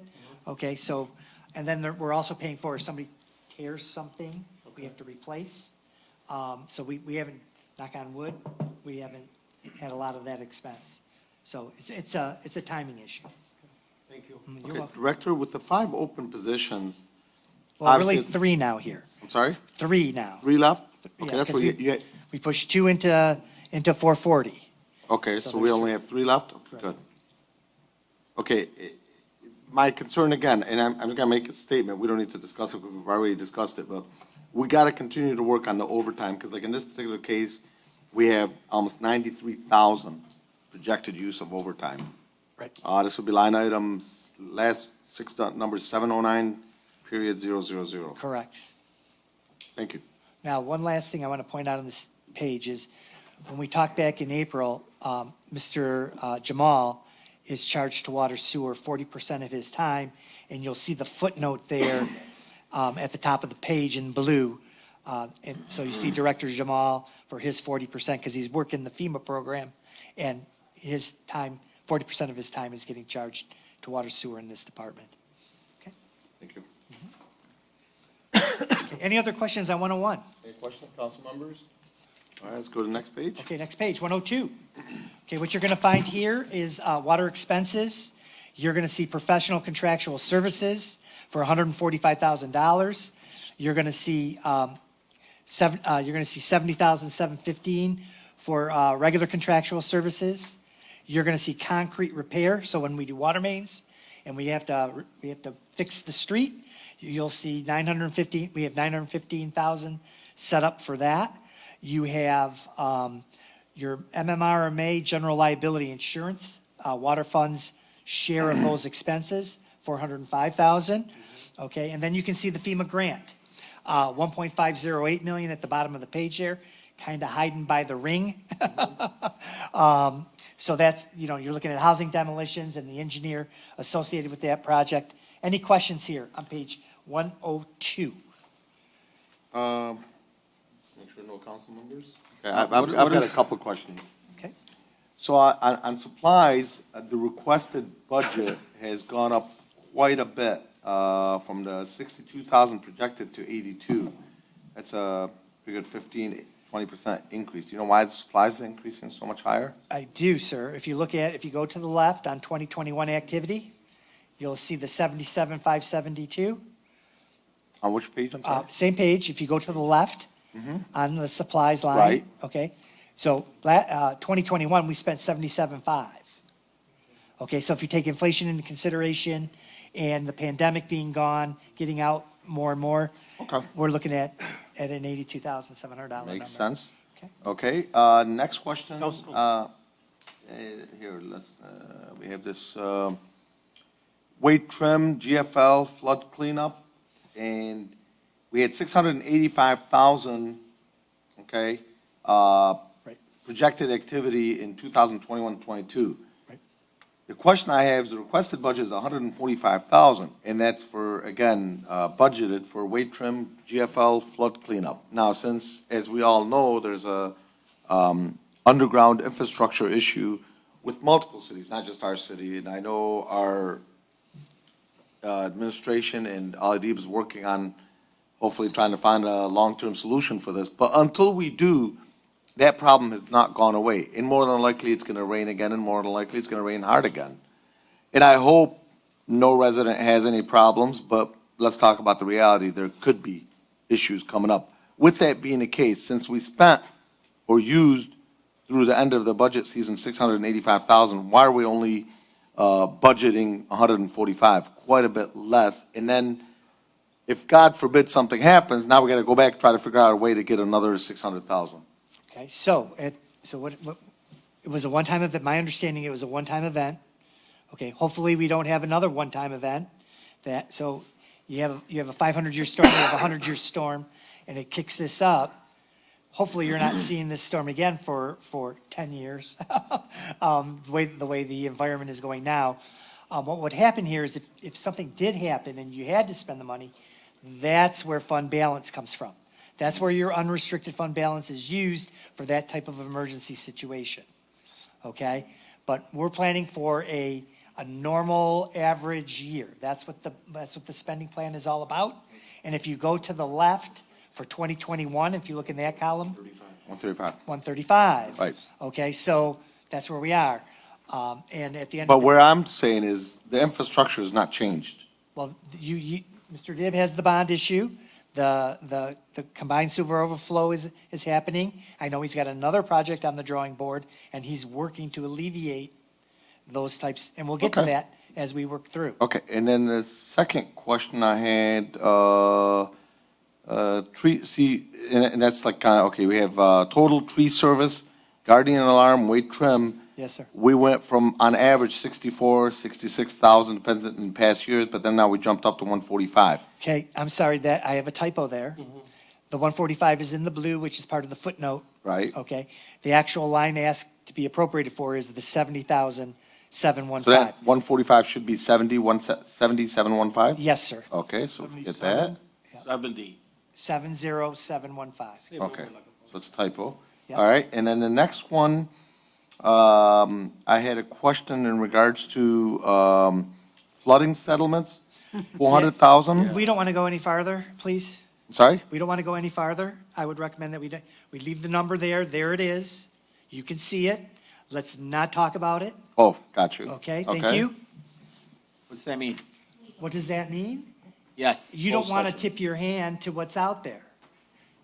It's proprietary.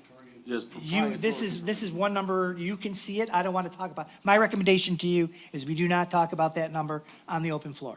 You want to see it, you can see it, you know what the number is, but you do not want to advertise that I'll number, talk to you about it. okay? I mean, I'm just asking a question. I'm not, Yeah.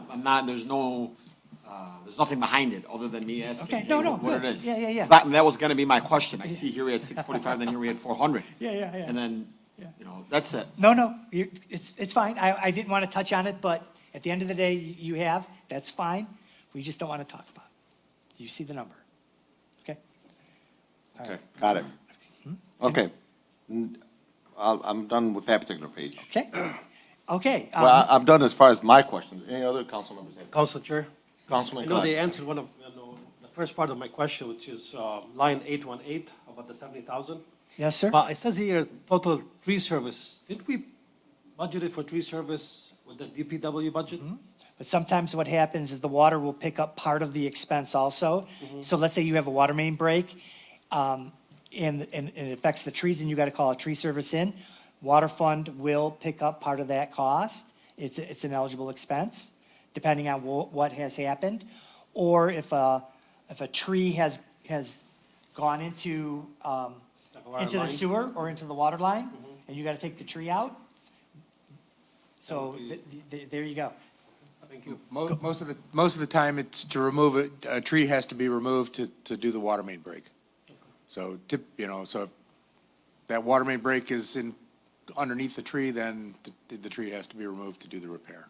So This service that's is always, 95% of that line item, And I'd this say. service is always, we contracted out, correct? It's not city employees. If it's a tree that we can do internally with our staff, then it's done that way. Otherwise, yes, we do set aside a small amount for things that are larger than my staff can handle. Thank you, sir. Okay, good questions. Anything else? On up to page 102 or including 103? So now we're going to 103. All right. Okay, we're going to complete the department. You have repairs of building maintenance and grounds for 13.5, and then we have the depreciation expense. So we're depreciating buildings, we're depreciating equipment, we're depreciating water lines, sewer lines, and we're setting up the 3 million for depreciation. Any questions here on the final operating expenses for, Two questions. Sure. 597,875 on the blue line towards the middle, top line, that's Hanover, et cetera, the ones that we, is that those particular homes, or what is that exactly for? okay, wait a minute, give me that line item again, sir. 597,875, and that's Housing. under operating expenses, housing demolitions, under the footnote. It's top center. Oh, Page I'm sorry, 103. you're looking at the projected activity. Okay, my understanding is through the FEMA grant, remember, the FEMA grant starts on page 102. Okay, so we're anticipating that some FEMA grant money is going to be spent in 21, 22. That's our 25%? Yeah. Okay. Yeah. And then, next question I had is under depreciation expense, line item 536,968.000. Yes, sir. 2021 activity, 3.2 million, then we had nothing in amended budget or activity or projected activity, and then suddenly we're asking for 3 million again. What's going on there? I did not make the projection, and the projection should be $3.0 million. That's on me. So I owe you a projected activity number of approximately $3 million. Okay, so so that's just something missing, a typo. That's correct. Okay. And then, I'm sorry, does that affect the number, Council Chair, at the bottom? It will, yes, it will. It'll affect all the way through, and it'll affect the fund balance at the end, absolutely. So numbers will drop, and then the final resolution will reflect that $3 million change. okay, Good point. thank you. So, Councilman, for some of the newer council members and maybe some of the residents in the audience too. So as we're going through these budgets, going back and forth, adding, subtracting, some of it is just questions and they give us the answers and we're good. But some of it is changes. You know, we add, we subtract, whatever it is. At the end, the administration will put a final budget to get, so like here, if you look at mine, all these different notes and scratches and chicken scratch and whatever you want to call it. But they'll give us the final one with cleaned up version with everything we've agreed on and discussed that we told them we want changed. Like, for example, Director Conrad's 1.5 million that we talked about, let's just bump that or keep that there for the directors and engineers. Once they give us the final one, that will be in there, and you won't have any of these notes. It'll be the final cleaned up version that we will finally vote on. And then I've also, just a little side note, you guys recall the resolution that was a part of the budget? Yeah. Okay, so that's a totally new format from the format that was previously used in past years. And because of that, and because I like total transparency to the residents, and everybody, I want to make sure everybody understands everything before we vote on it.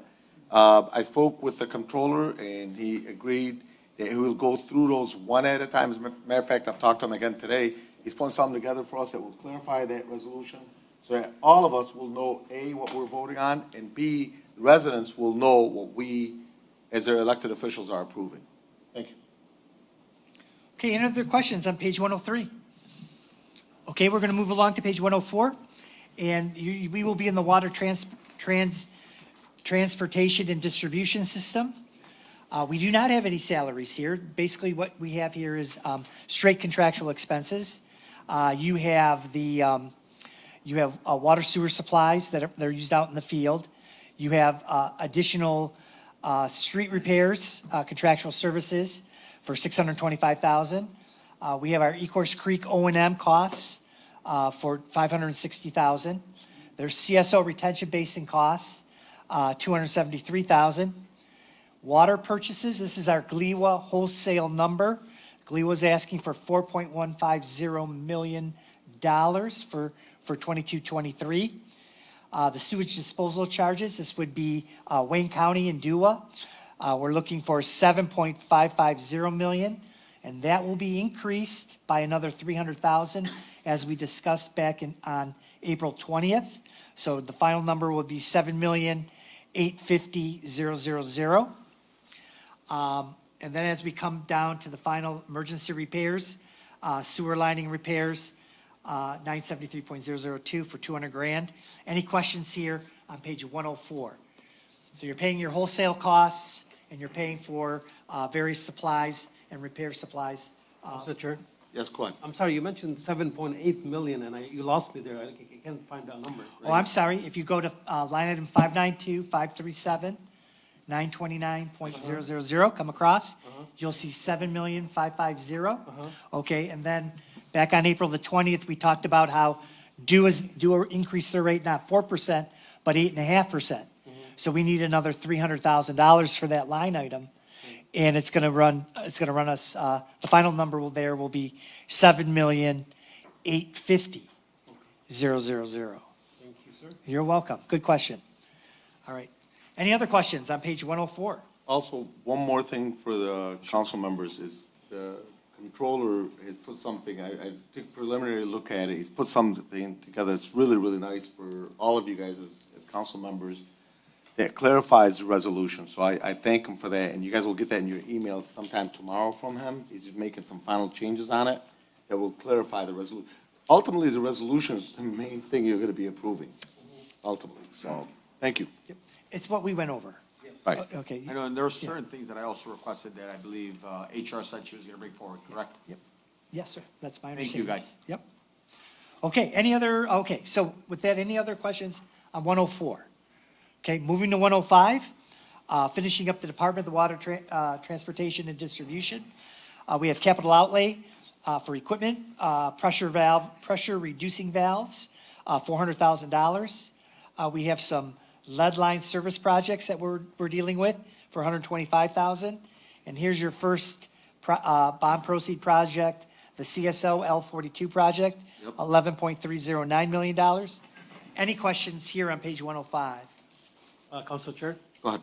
The first line, 981, the pressure reducing valves, is that something we do every year, or is that something one-time thing?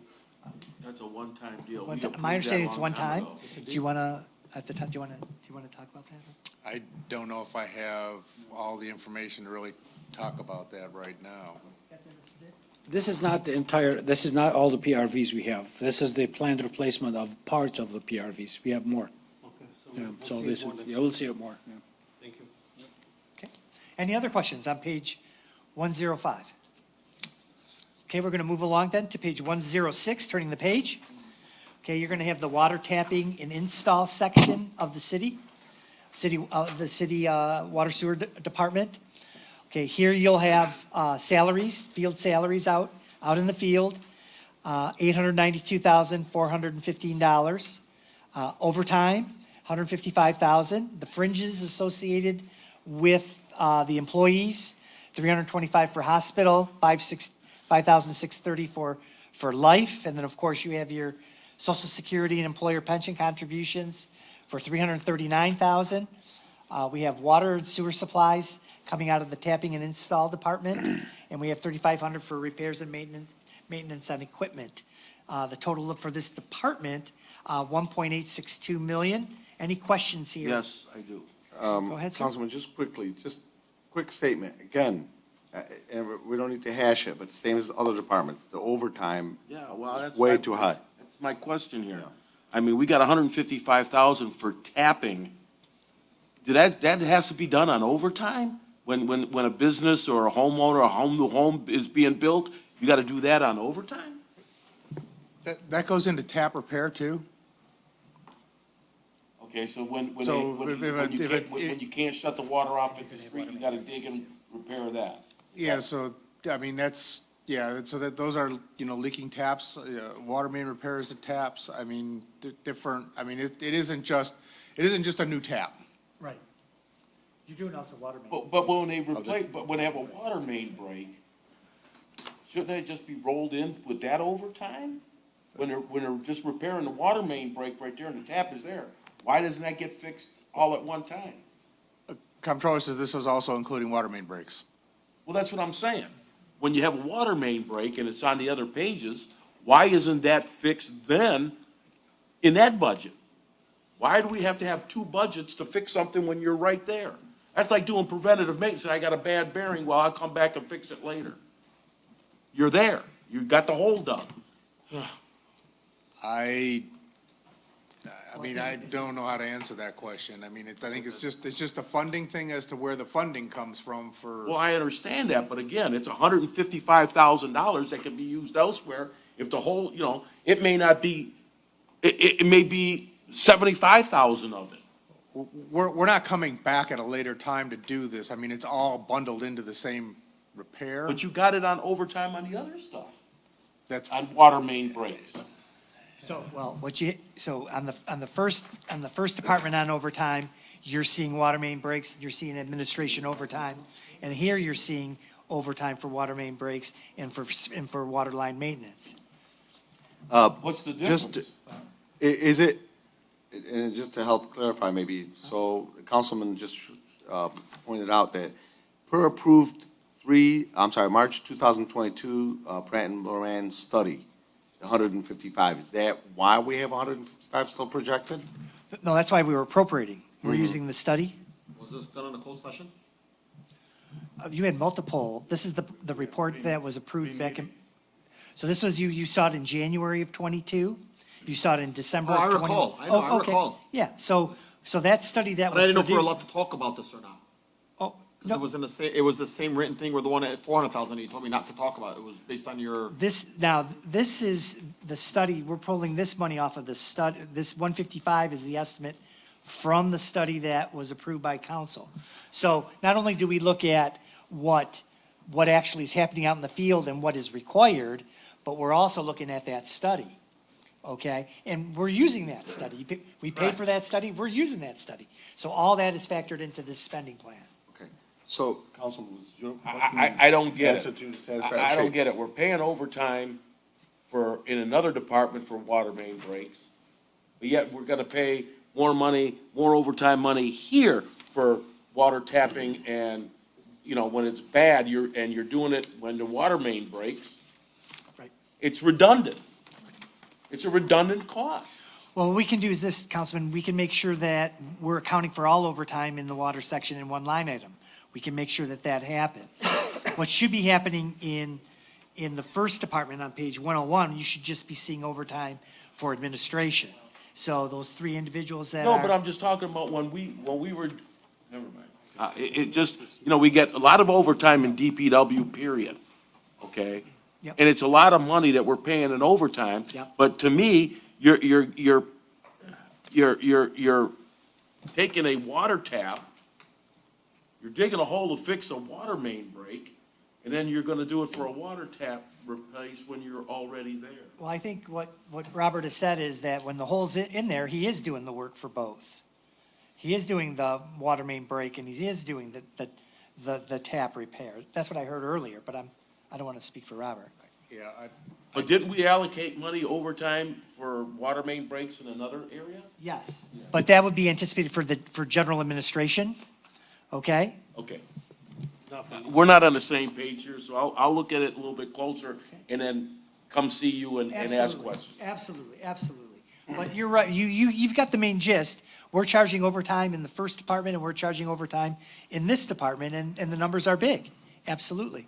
But also, what we talked about earlier. And there's one we more just coming. talked about, Overtime, we can never get rid of overtime, I get that. No, you're not. But it's gotta be reassessed. There's just way too much overtime throughout the departments. Yes, Okay, yes, thank you.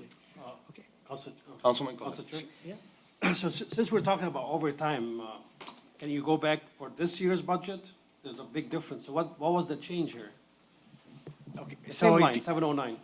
Okay, so right now, for 21-22, we had nothing appropriated for overtime, okay? And the current activity in this section is 353,725, and we think it's gonna end up around $458,000.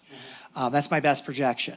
So, the number was never appropriated for initially. The other issue is this, and I take that, what ends up happening here is this, Councilman, when I put the study together in March, okay, the Plant Moran study, had just gotten done, and the budget amendments from that study that were approved by council had not been put into this report. It's just a physical, I had to deliver by April the 7th, and the budget amendments were entered into the system last week. So that's why you're not seeing amended budget numbers anywhere in the water sewer, because we didn't approve the 2021 budget until March of 2022. So are you saying part of this, let's say, projected activity? Yes. Money it's somewhere else now? No. What's gonna happen, I'm anticipating for this fiscal year, that the projected activity, we're gonna spend 458,000 out of this. Overtime. Yes, sir. So now it drops to 155. That's correct, because remember, we're bringing in 3 new bodies. Okay. Okay, and those Okay, 3 new that's- bodies should help us bring that OT down. Yes, sir. Okay. Okay. So this is a different department, correct? Yes, sir. And this is different, has different employees, different personnel? Yes, sir. So how many people in this department? Oh, I'd have to get back with you on that one, sir. I'd have to I'd have to break it out and look at the, I have it in total for the whole fund. I gave you but to split it by department, I just know that the first department is the administration piece. The second, this is the water guys. I don't know who's water, and then the last one we're gonna look at is sewer. And I don't know who's water and who's sewer. Bob and I, we can get that information to you. Please, thank you. You're welcome. Now, one more question. Sure. When we say water tapping, don't we get a revenue on that when people have to pay to get their Yeah. water tapped? Yes, sir. Yes, we do have to we do get a water. And so some of this cost of the water tapping and install of 1.862345, we get reimbursed. That is correct. And do we have that? Do we have a projected amount? We do. Okay, so if you wanted to look at the water numbers, if you go back to your revenue tab, so it would be page 18, page 19. Okay, I'd have to look to see where we have this. If we have a tap line, I'm not sure if we have a tap line or if it's all part of water sales, sale of meters.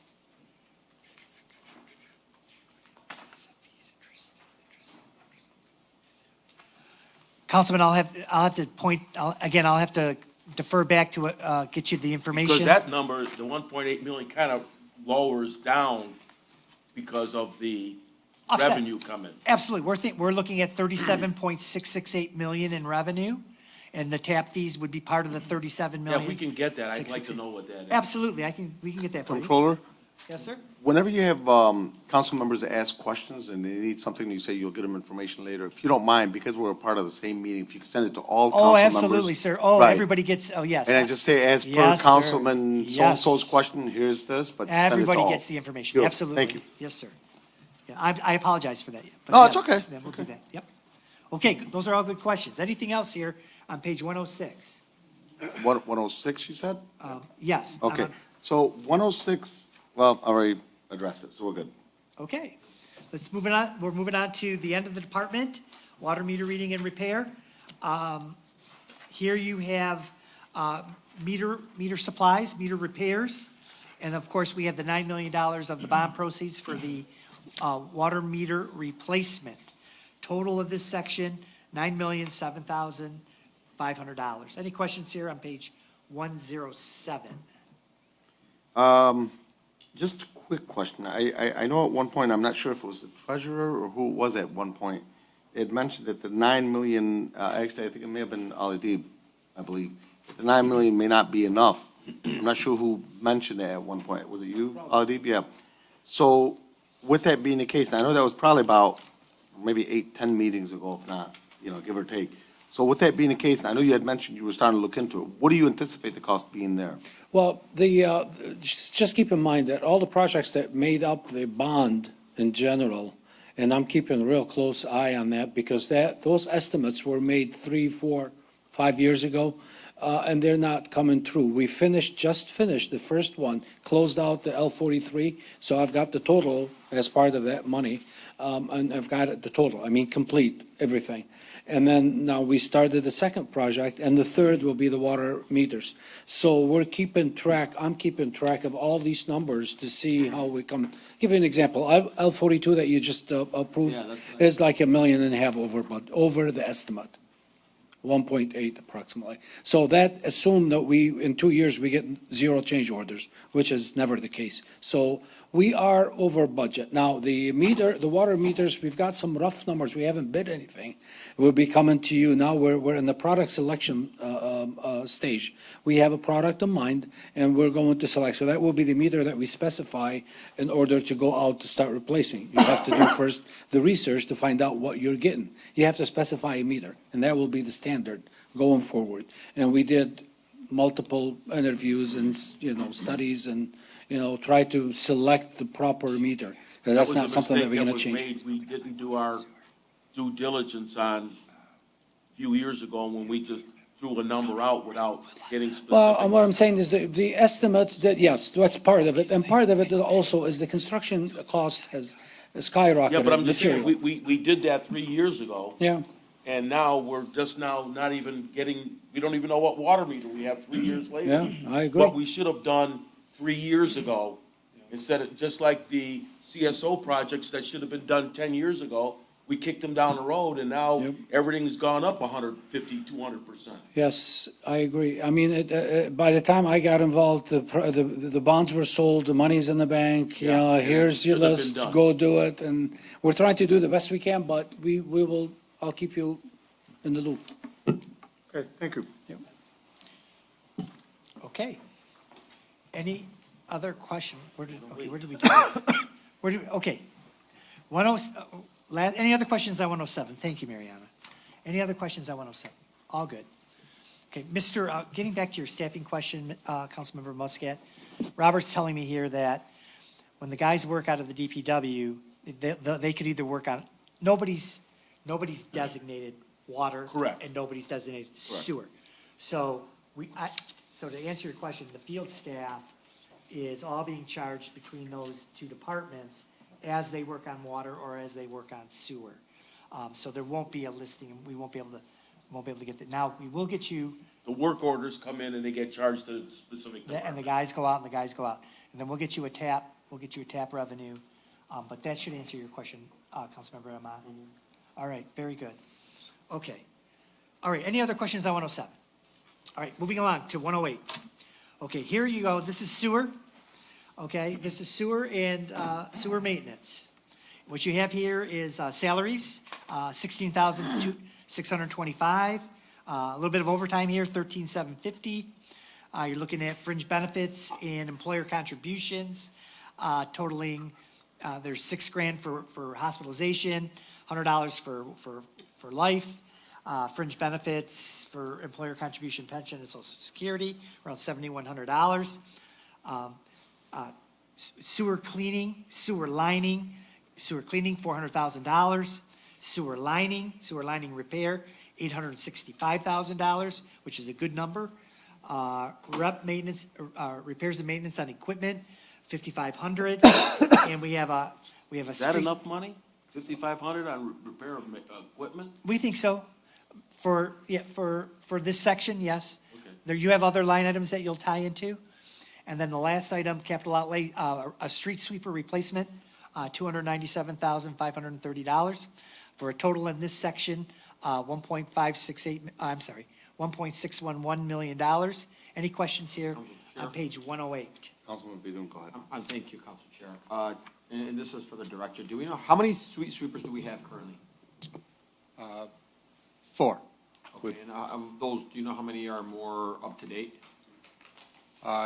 2 are fairly new. The other one is still fairly reliable. There's one that's fairly unreliable, and we have the new one coming in. So good. I anticipate one going to auction when the other one comes in.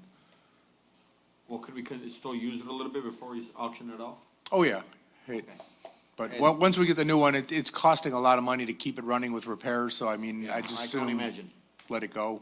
And quick question, not budget, but just quick question. Are you still putting on the website where the street sweepers have been? Because the most common comments you hear from residents is they haven't been in my street in 2 years and 3 years and 5 years, and et cetera, which I know is not likely the case because they're not sitting on their street 12 hours a day watching the sweepers. But with that being the case, are you still, because at one point I'd asked multiple times prior to you, to put it on the website? I- What streets they're going through? Yeah, I don't believe we're doing that as of yet. Oh, you put on? Oh, Mariana said she did. Give her the microphone, if you don't mind. So, And this is on the city website? yes, Mariana says it's on the website, and basically, we follow the trash schedule, so we do sweep whenever, those areas when we're on trash day, but we can't sweep an entire trash section, so, I mean, it takes, Right, but say the issue 6 to 8. was to put on there, so if the garbage day was on Wilson on Wednesday, and they didn't go through on Wednesday, they have to, put that up, but if they went through the street sweepers on Wednesday, then put it on the website, because again, a lot of residents think you don't go through as much, and I presume that you do. Right, And so, look, I know I've had this discussion with the mayor, if you don't mind me interrupting. Yeah, go ahead. So, him and I just received an email, and one, I believe there isn't much manpower, and then it's extremely expensive as well to take somebody to put them in a street sweeper while there's other things that are happening, water main breaks, tree trimming, maintenance, whatever the case may be. But that was the response, I believe, from the mayor, that he said, we're trying to, we're assessing the situation. I'm just speaking on what the mayor said verbatim. He's assessing the situation, and we're trying to look for a solution to potentially get it. That's why I asked, well, good, maybe if we can have one that's not maintained, that's not having issues. But that's all I'm working saying out. is, so that residents don't think they haven't been on there in 2 years, they could check and see that, yes, they were on there in such and such date, that's all. I mean, we have the sweeping schedule on the website, but we're not reporting a weekly or daily activity on the website. And I'm not saying that it's, it's a great idea. Me personally, I'm just thinking of how would that be possible? Does something have to be logged that day and then sent over to a clerical that's gonna get on the website and then submit it? That's all I'm thinking. So it's just gonna be one sentence thing and we're done. Either it's done every week, or every 2 weeks, or once a month, then the resident will know, once a month it's done no matter what. Or if it's not done that consistently with some sort of a variable as far as when it's being done, then at least it should be disclosed so that residents don't think that you're coming out once a year. Right. That's all. I think I can talk with my staff and we can come up with some kind of, either weekly or bi-weekly reporting. Beautiful. Of, what we swept. Perfect. Thank you. Any other questions on 108? Yes, Council Chair. Councilman, go ahead. So if you can go back to line 818030 and 818040. Yes, sir. I think they're both the same thing, but one says continuation of the first one. So What the is sewer lining repairs, is that something we do every couple of years, or is that something ongoing service? No, that's ongoing. We're in the process of doing sewer lining repairs right now. Okay. So, we assess our areas, we get with our sewer lining contractor, we give him the locations that we've elected to do the sewer lining repairs, based on, and those are all based on, the, sewer, inspection and jetting. So, when they're in there jetting and doing their video of a sewer line, they're making notes, and then we're taking those notes and prioritizing where, we want to do our sewer linings, to, make our infrastructure last as long as it can, eliminate, future problems or existing problems or reoccurring problems. But yes, we look at that, and that's pretty much an annual thing or a yearly thing that we will budget every year, to do this amount of sewer lining, based on, locations that we've discovered the previous year. So, the stuff that we're videoing and cleaning right now will be going into next year's projects. So are we videoing more sewers right now? That's why the number jumped so big, or so high? I mean, we're continuously videoing, looking at our infrastructure. Some of the, might be a little higher this year because of the floods, and we did some, additional cleaning. Because this is also cleaning and videoing, so, I can't say we did any more videoing than last year, but we definitely did more cleaning this year than, we did the previous year. And I believe in the council chair, that's okay. I appreciate you guys doing that, because that's something that's needed, and I know we spoke a little bit about the 100-year storms, and we're anticipating, hopefully comes in again in 10 years and doesn't come anytime soon, because we're not prepared. But, with a growing infrastructure and a growing community and more concrete, and It really is. It's just a different time. But I appreciate you guys for the more cleaning, because then it allows the sewers to move a lot faster. Right, and these lining projects are really economical for, maintaining our infrastructure. Yeah. I mean, we can get, most of this stuff is in people's backyards, so we get in there and we can line, a section of pipe and make it last for another 20 or 30 years or longer. We're saving a considerable expense in the future of having to go through and with an excavator and remove and replace a line that, we couldn't line. These lining projects are a great value to the city to keep their sewer infrastructure up. Council Chair? Councilman McLean. So is that something that we do as a city, or we? No, Contract? yeah, that's contracted out. Whenever you see Granite Interliner on the council claims, that's, payments to Granite Interliner for the sewer lining repairs. Yeah, it's looking Pipe here- Tech, Pipe Tech. Well, Pipe Tech does the jetting and cleaning and videoing. Granite Interliner does the actual lining. So there's that, you'll see two different companies, but yes, that, they kind of go hand in hand, because the one finds the locations we need to work on, and the other one actually goes out and does those repairs. Thank you. Thank you. Thank you. Okay, any other questions on 108? Okay, moving along to page 109.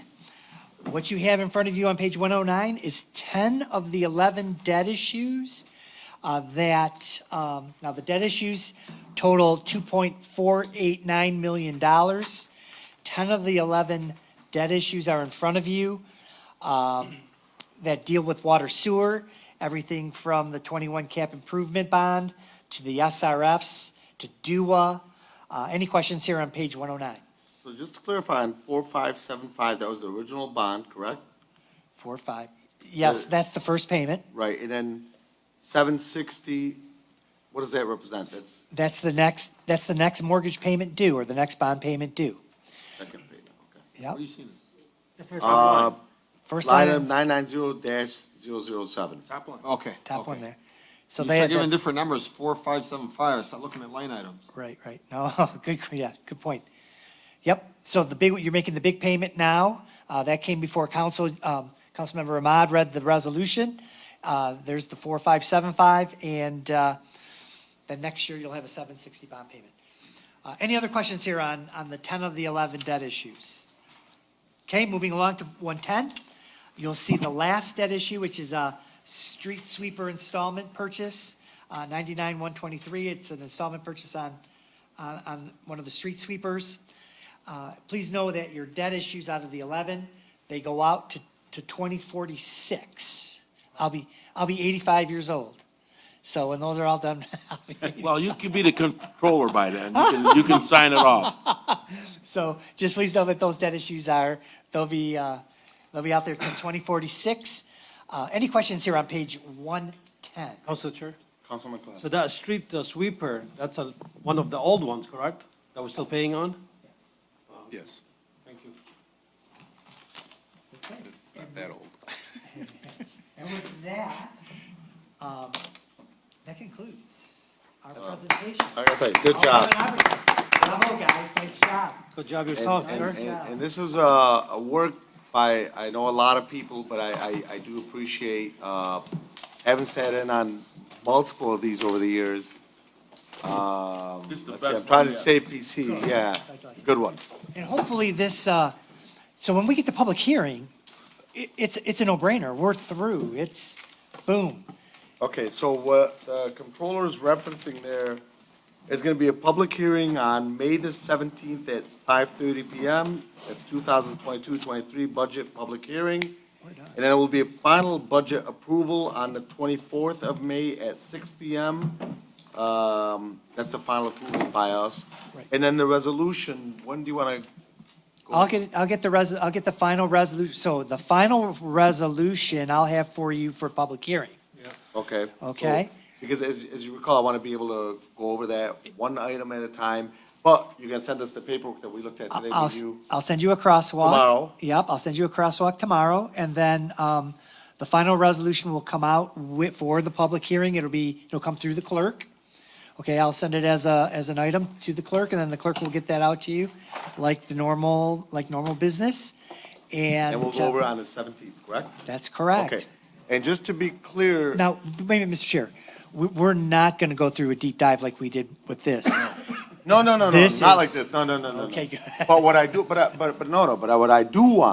I do want is I had a conversation with you about it, is each sentence or two or paragraph, clarifying it to the council members. I'm trying to stay as nice as possible here. During past council meetings, I had the vibe, not this particular body, previous meetings, I had the vibe that some council members just to approve because they had no idea what they were approving. And that scares the living daylights out of me. Gotcha. Because of that, I would rather have it where you go over in just plain English for every council members to make sure they are fully understanding what they are approving. Also, in addition to that, for full disclosure and transparency, I want every resident to know what we are approving in plain English, because if it's not explained in layman's terms, you're going to be comfortable with what we are approving because you brought it forward. But I'd be very concerned about either a resident or a council member not understanding what they're approving and just approving it just because they didn't understand it. That's why I'd rather take the precautionary route and have you go over it in just plain English, so that if they don't understand, we'll ask the questions right there and then. Now, you're taking the initiative, and man, more power to you. That's beautiful what you showed me earlier today, which is a crosswalk. I mean, you put some notes together for the council members. Right. I love that, because at the end of the day, is what I mentioned when we started with these budget meetings, no one here is an accountant, at least as far as I know. Nobody's, well, we do have one attorney, okay? Everybody passed 101. I was impressed. You guys Right. did well, man. Right. And so that's why I want to make sure that we're making the right decisions. I'd rather make sure that we're making the right decision. And with that, before we go to the next thing, yes, go ahead, Councilman. You have another thing? Yes, I do, absolutely. Is it on your- No, not like this. No. What it is allowing people in the audience and on Zoom to ask questions if they have questions. Now, when are we gonna get the breakdown of the salaries? That's Chief of Staff and HR. I'm sorry? May 12th. Okay, she's saying by May 12th.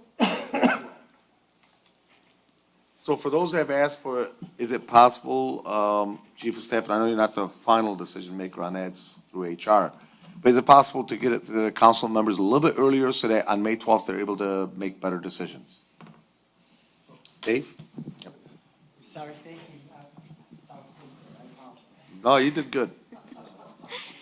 Hi, sorry, as I mentioned, HR has been extremely busy. She is one person who is also managing all of our departments here and trying to hire all of those open positions. So she has asked to explain the personnel pages to you this year. Again, there have been a lot of changes in how we're presenting things, so she has asked to do a presentation for the council as she goes through what those pages are going to say. Okay, do a presentation when? I'm sorry, On the- one second. On the May 12th? 12th, which is the overflow date that we had for the council meeting. We don't need a presentation, we just need the numbers. Well, That is what she has requested. But my question is, May 12th, are we voting May 12th? No. Okay, yeah, there's nothing, that's more than enough time. We're voting May 17th, right? Yeah. Yeah, 12, No, we're voting on the 24th. 24th. even more than enough time. So on the 17th, anybody from the public? I'd love a presentation. Yeah, that's the public hearing, but keep in mind, for the public, of course, I've allowed, of course, public hearing at every budget meeting, allowing, just like we're gonna do in a second. Yeah, it's people have had the opportunity, but still, they'll be able to come in and talk about the whole thing if they wanted. Okay. Councilman Wenzel, you all set? Okay, so any questions in the audience? Seeing none, any questions on Zoom? All right, Director Jamal? 2 minutes.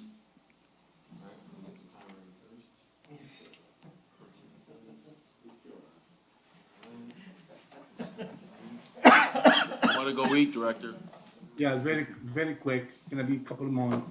Just want to remind this council that the 4.5 million payment for the 2021 construction bond, about $4 million, they are the overtaxed or over levied of CSO over the years.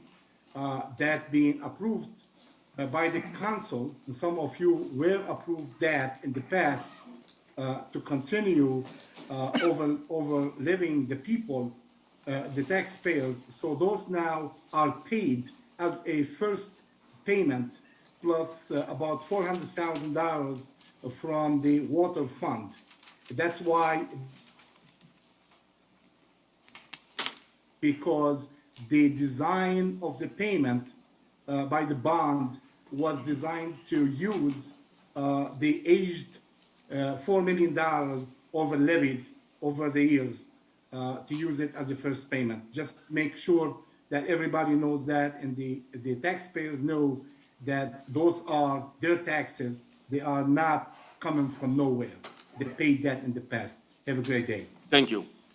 Thank you, Director. Any other questions? Going once, twice, three Mr. times? Prostey, Mr. Prostey. Wait, hold on. Go ahead, Vince. Hold on, I'm asking him to unmute. Unmute, please. Not as good as the. Good night, all. You hear me? Yeah. Good night, all. Good night. Good night. All right, thank you, Vince. All right, Good night, we'll Vince. see everyone, Get well soon. the next meeting, Tuesday. See you then. Good night. Night.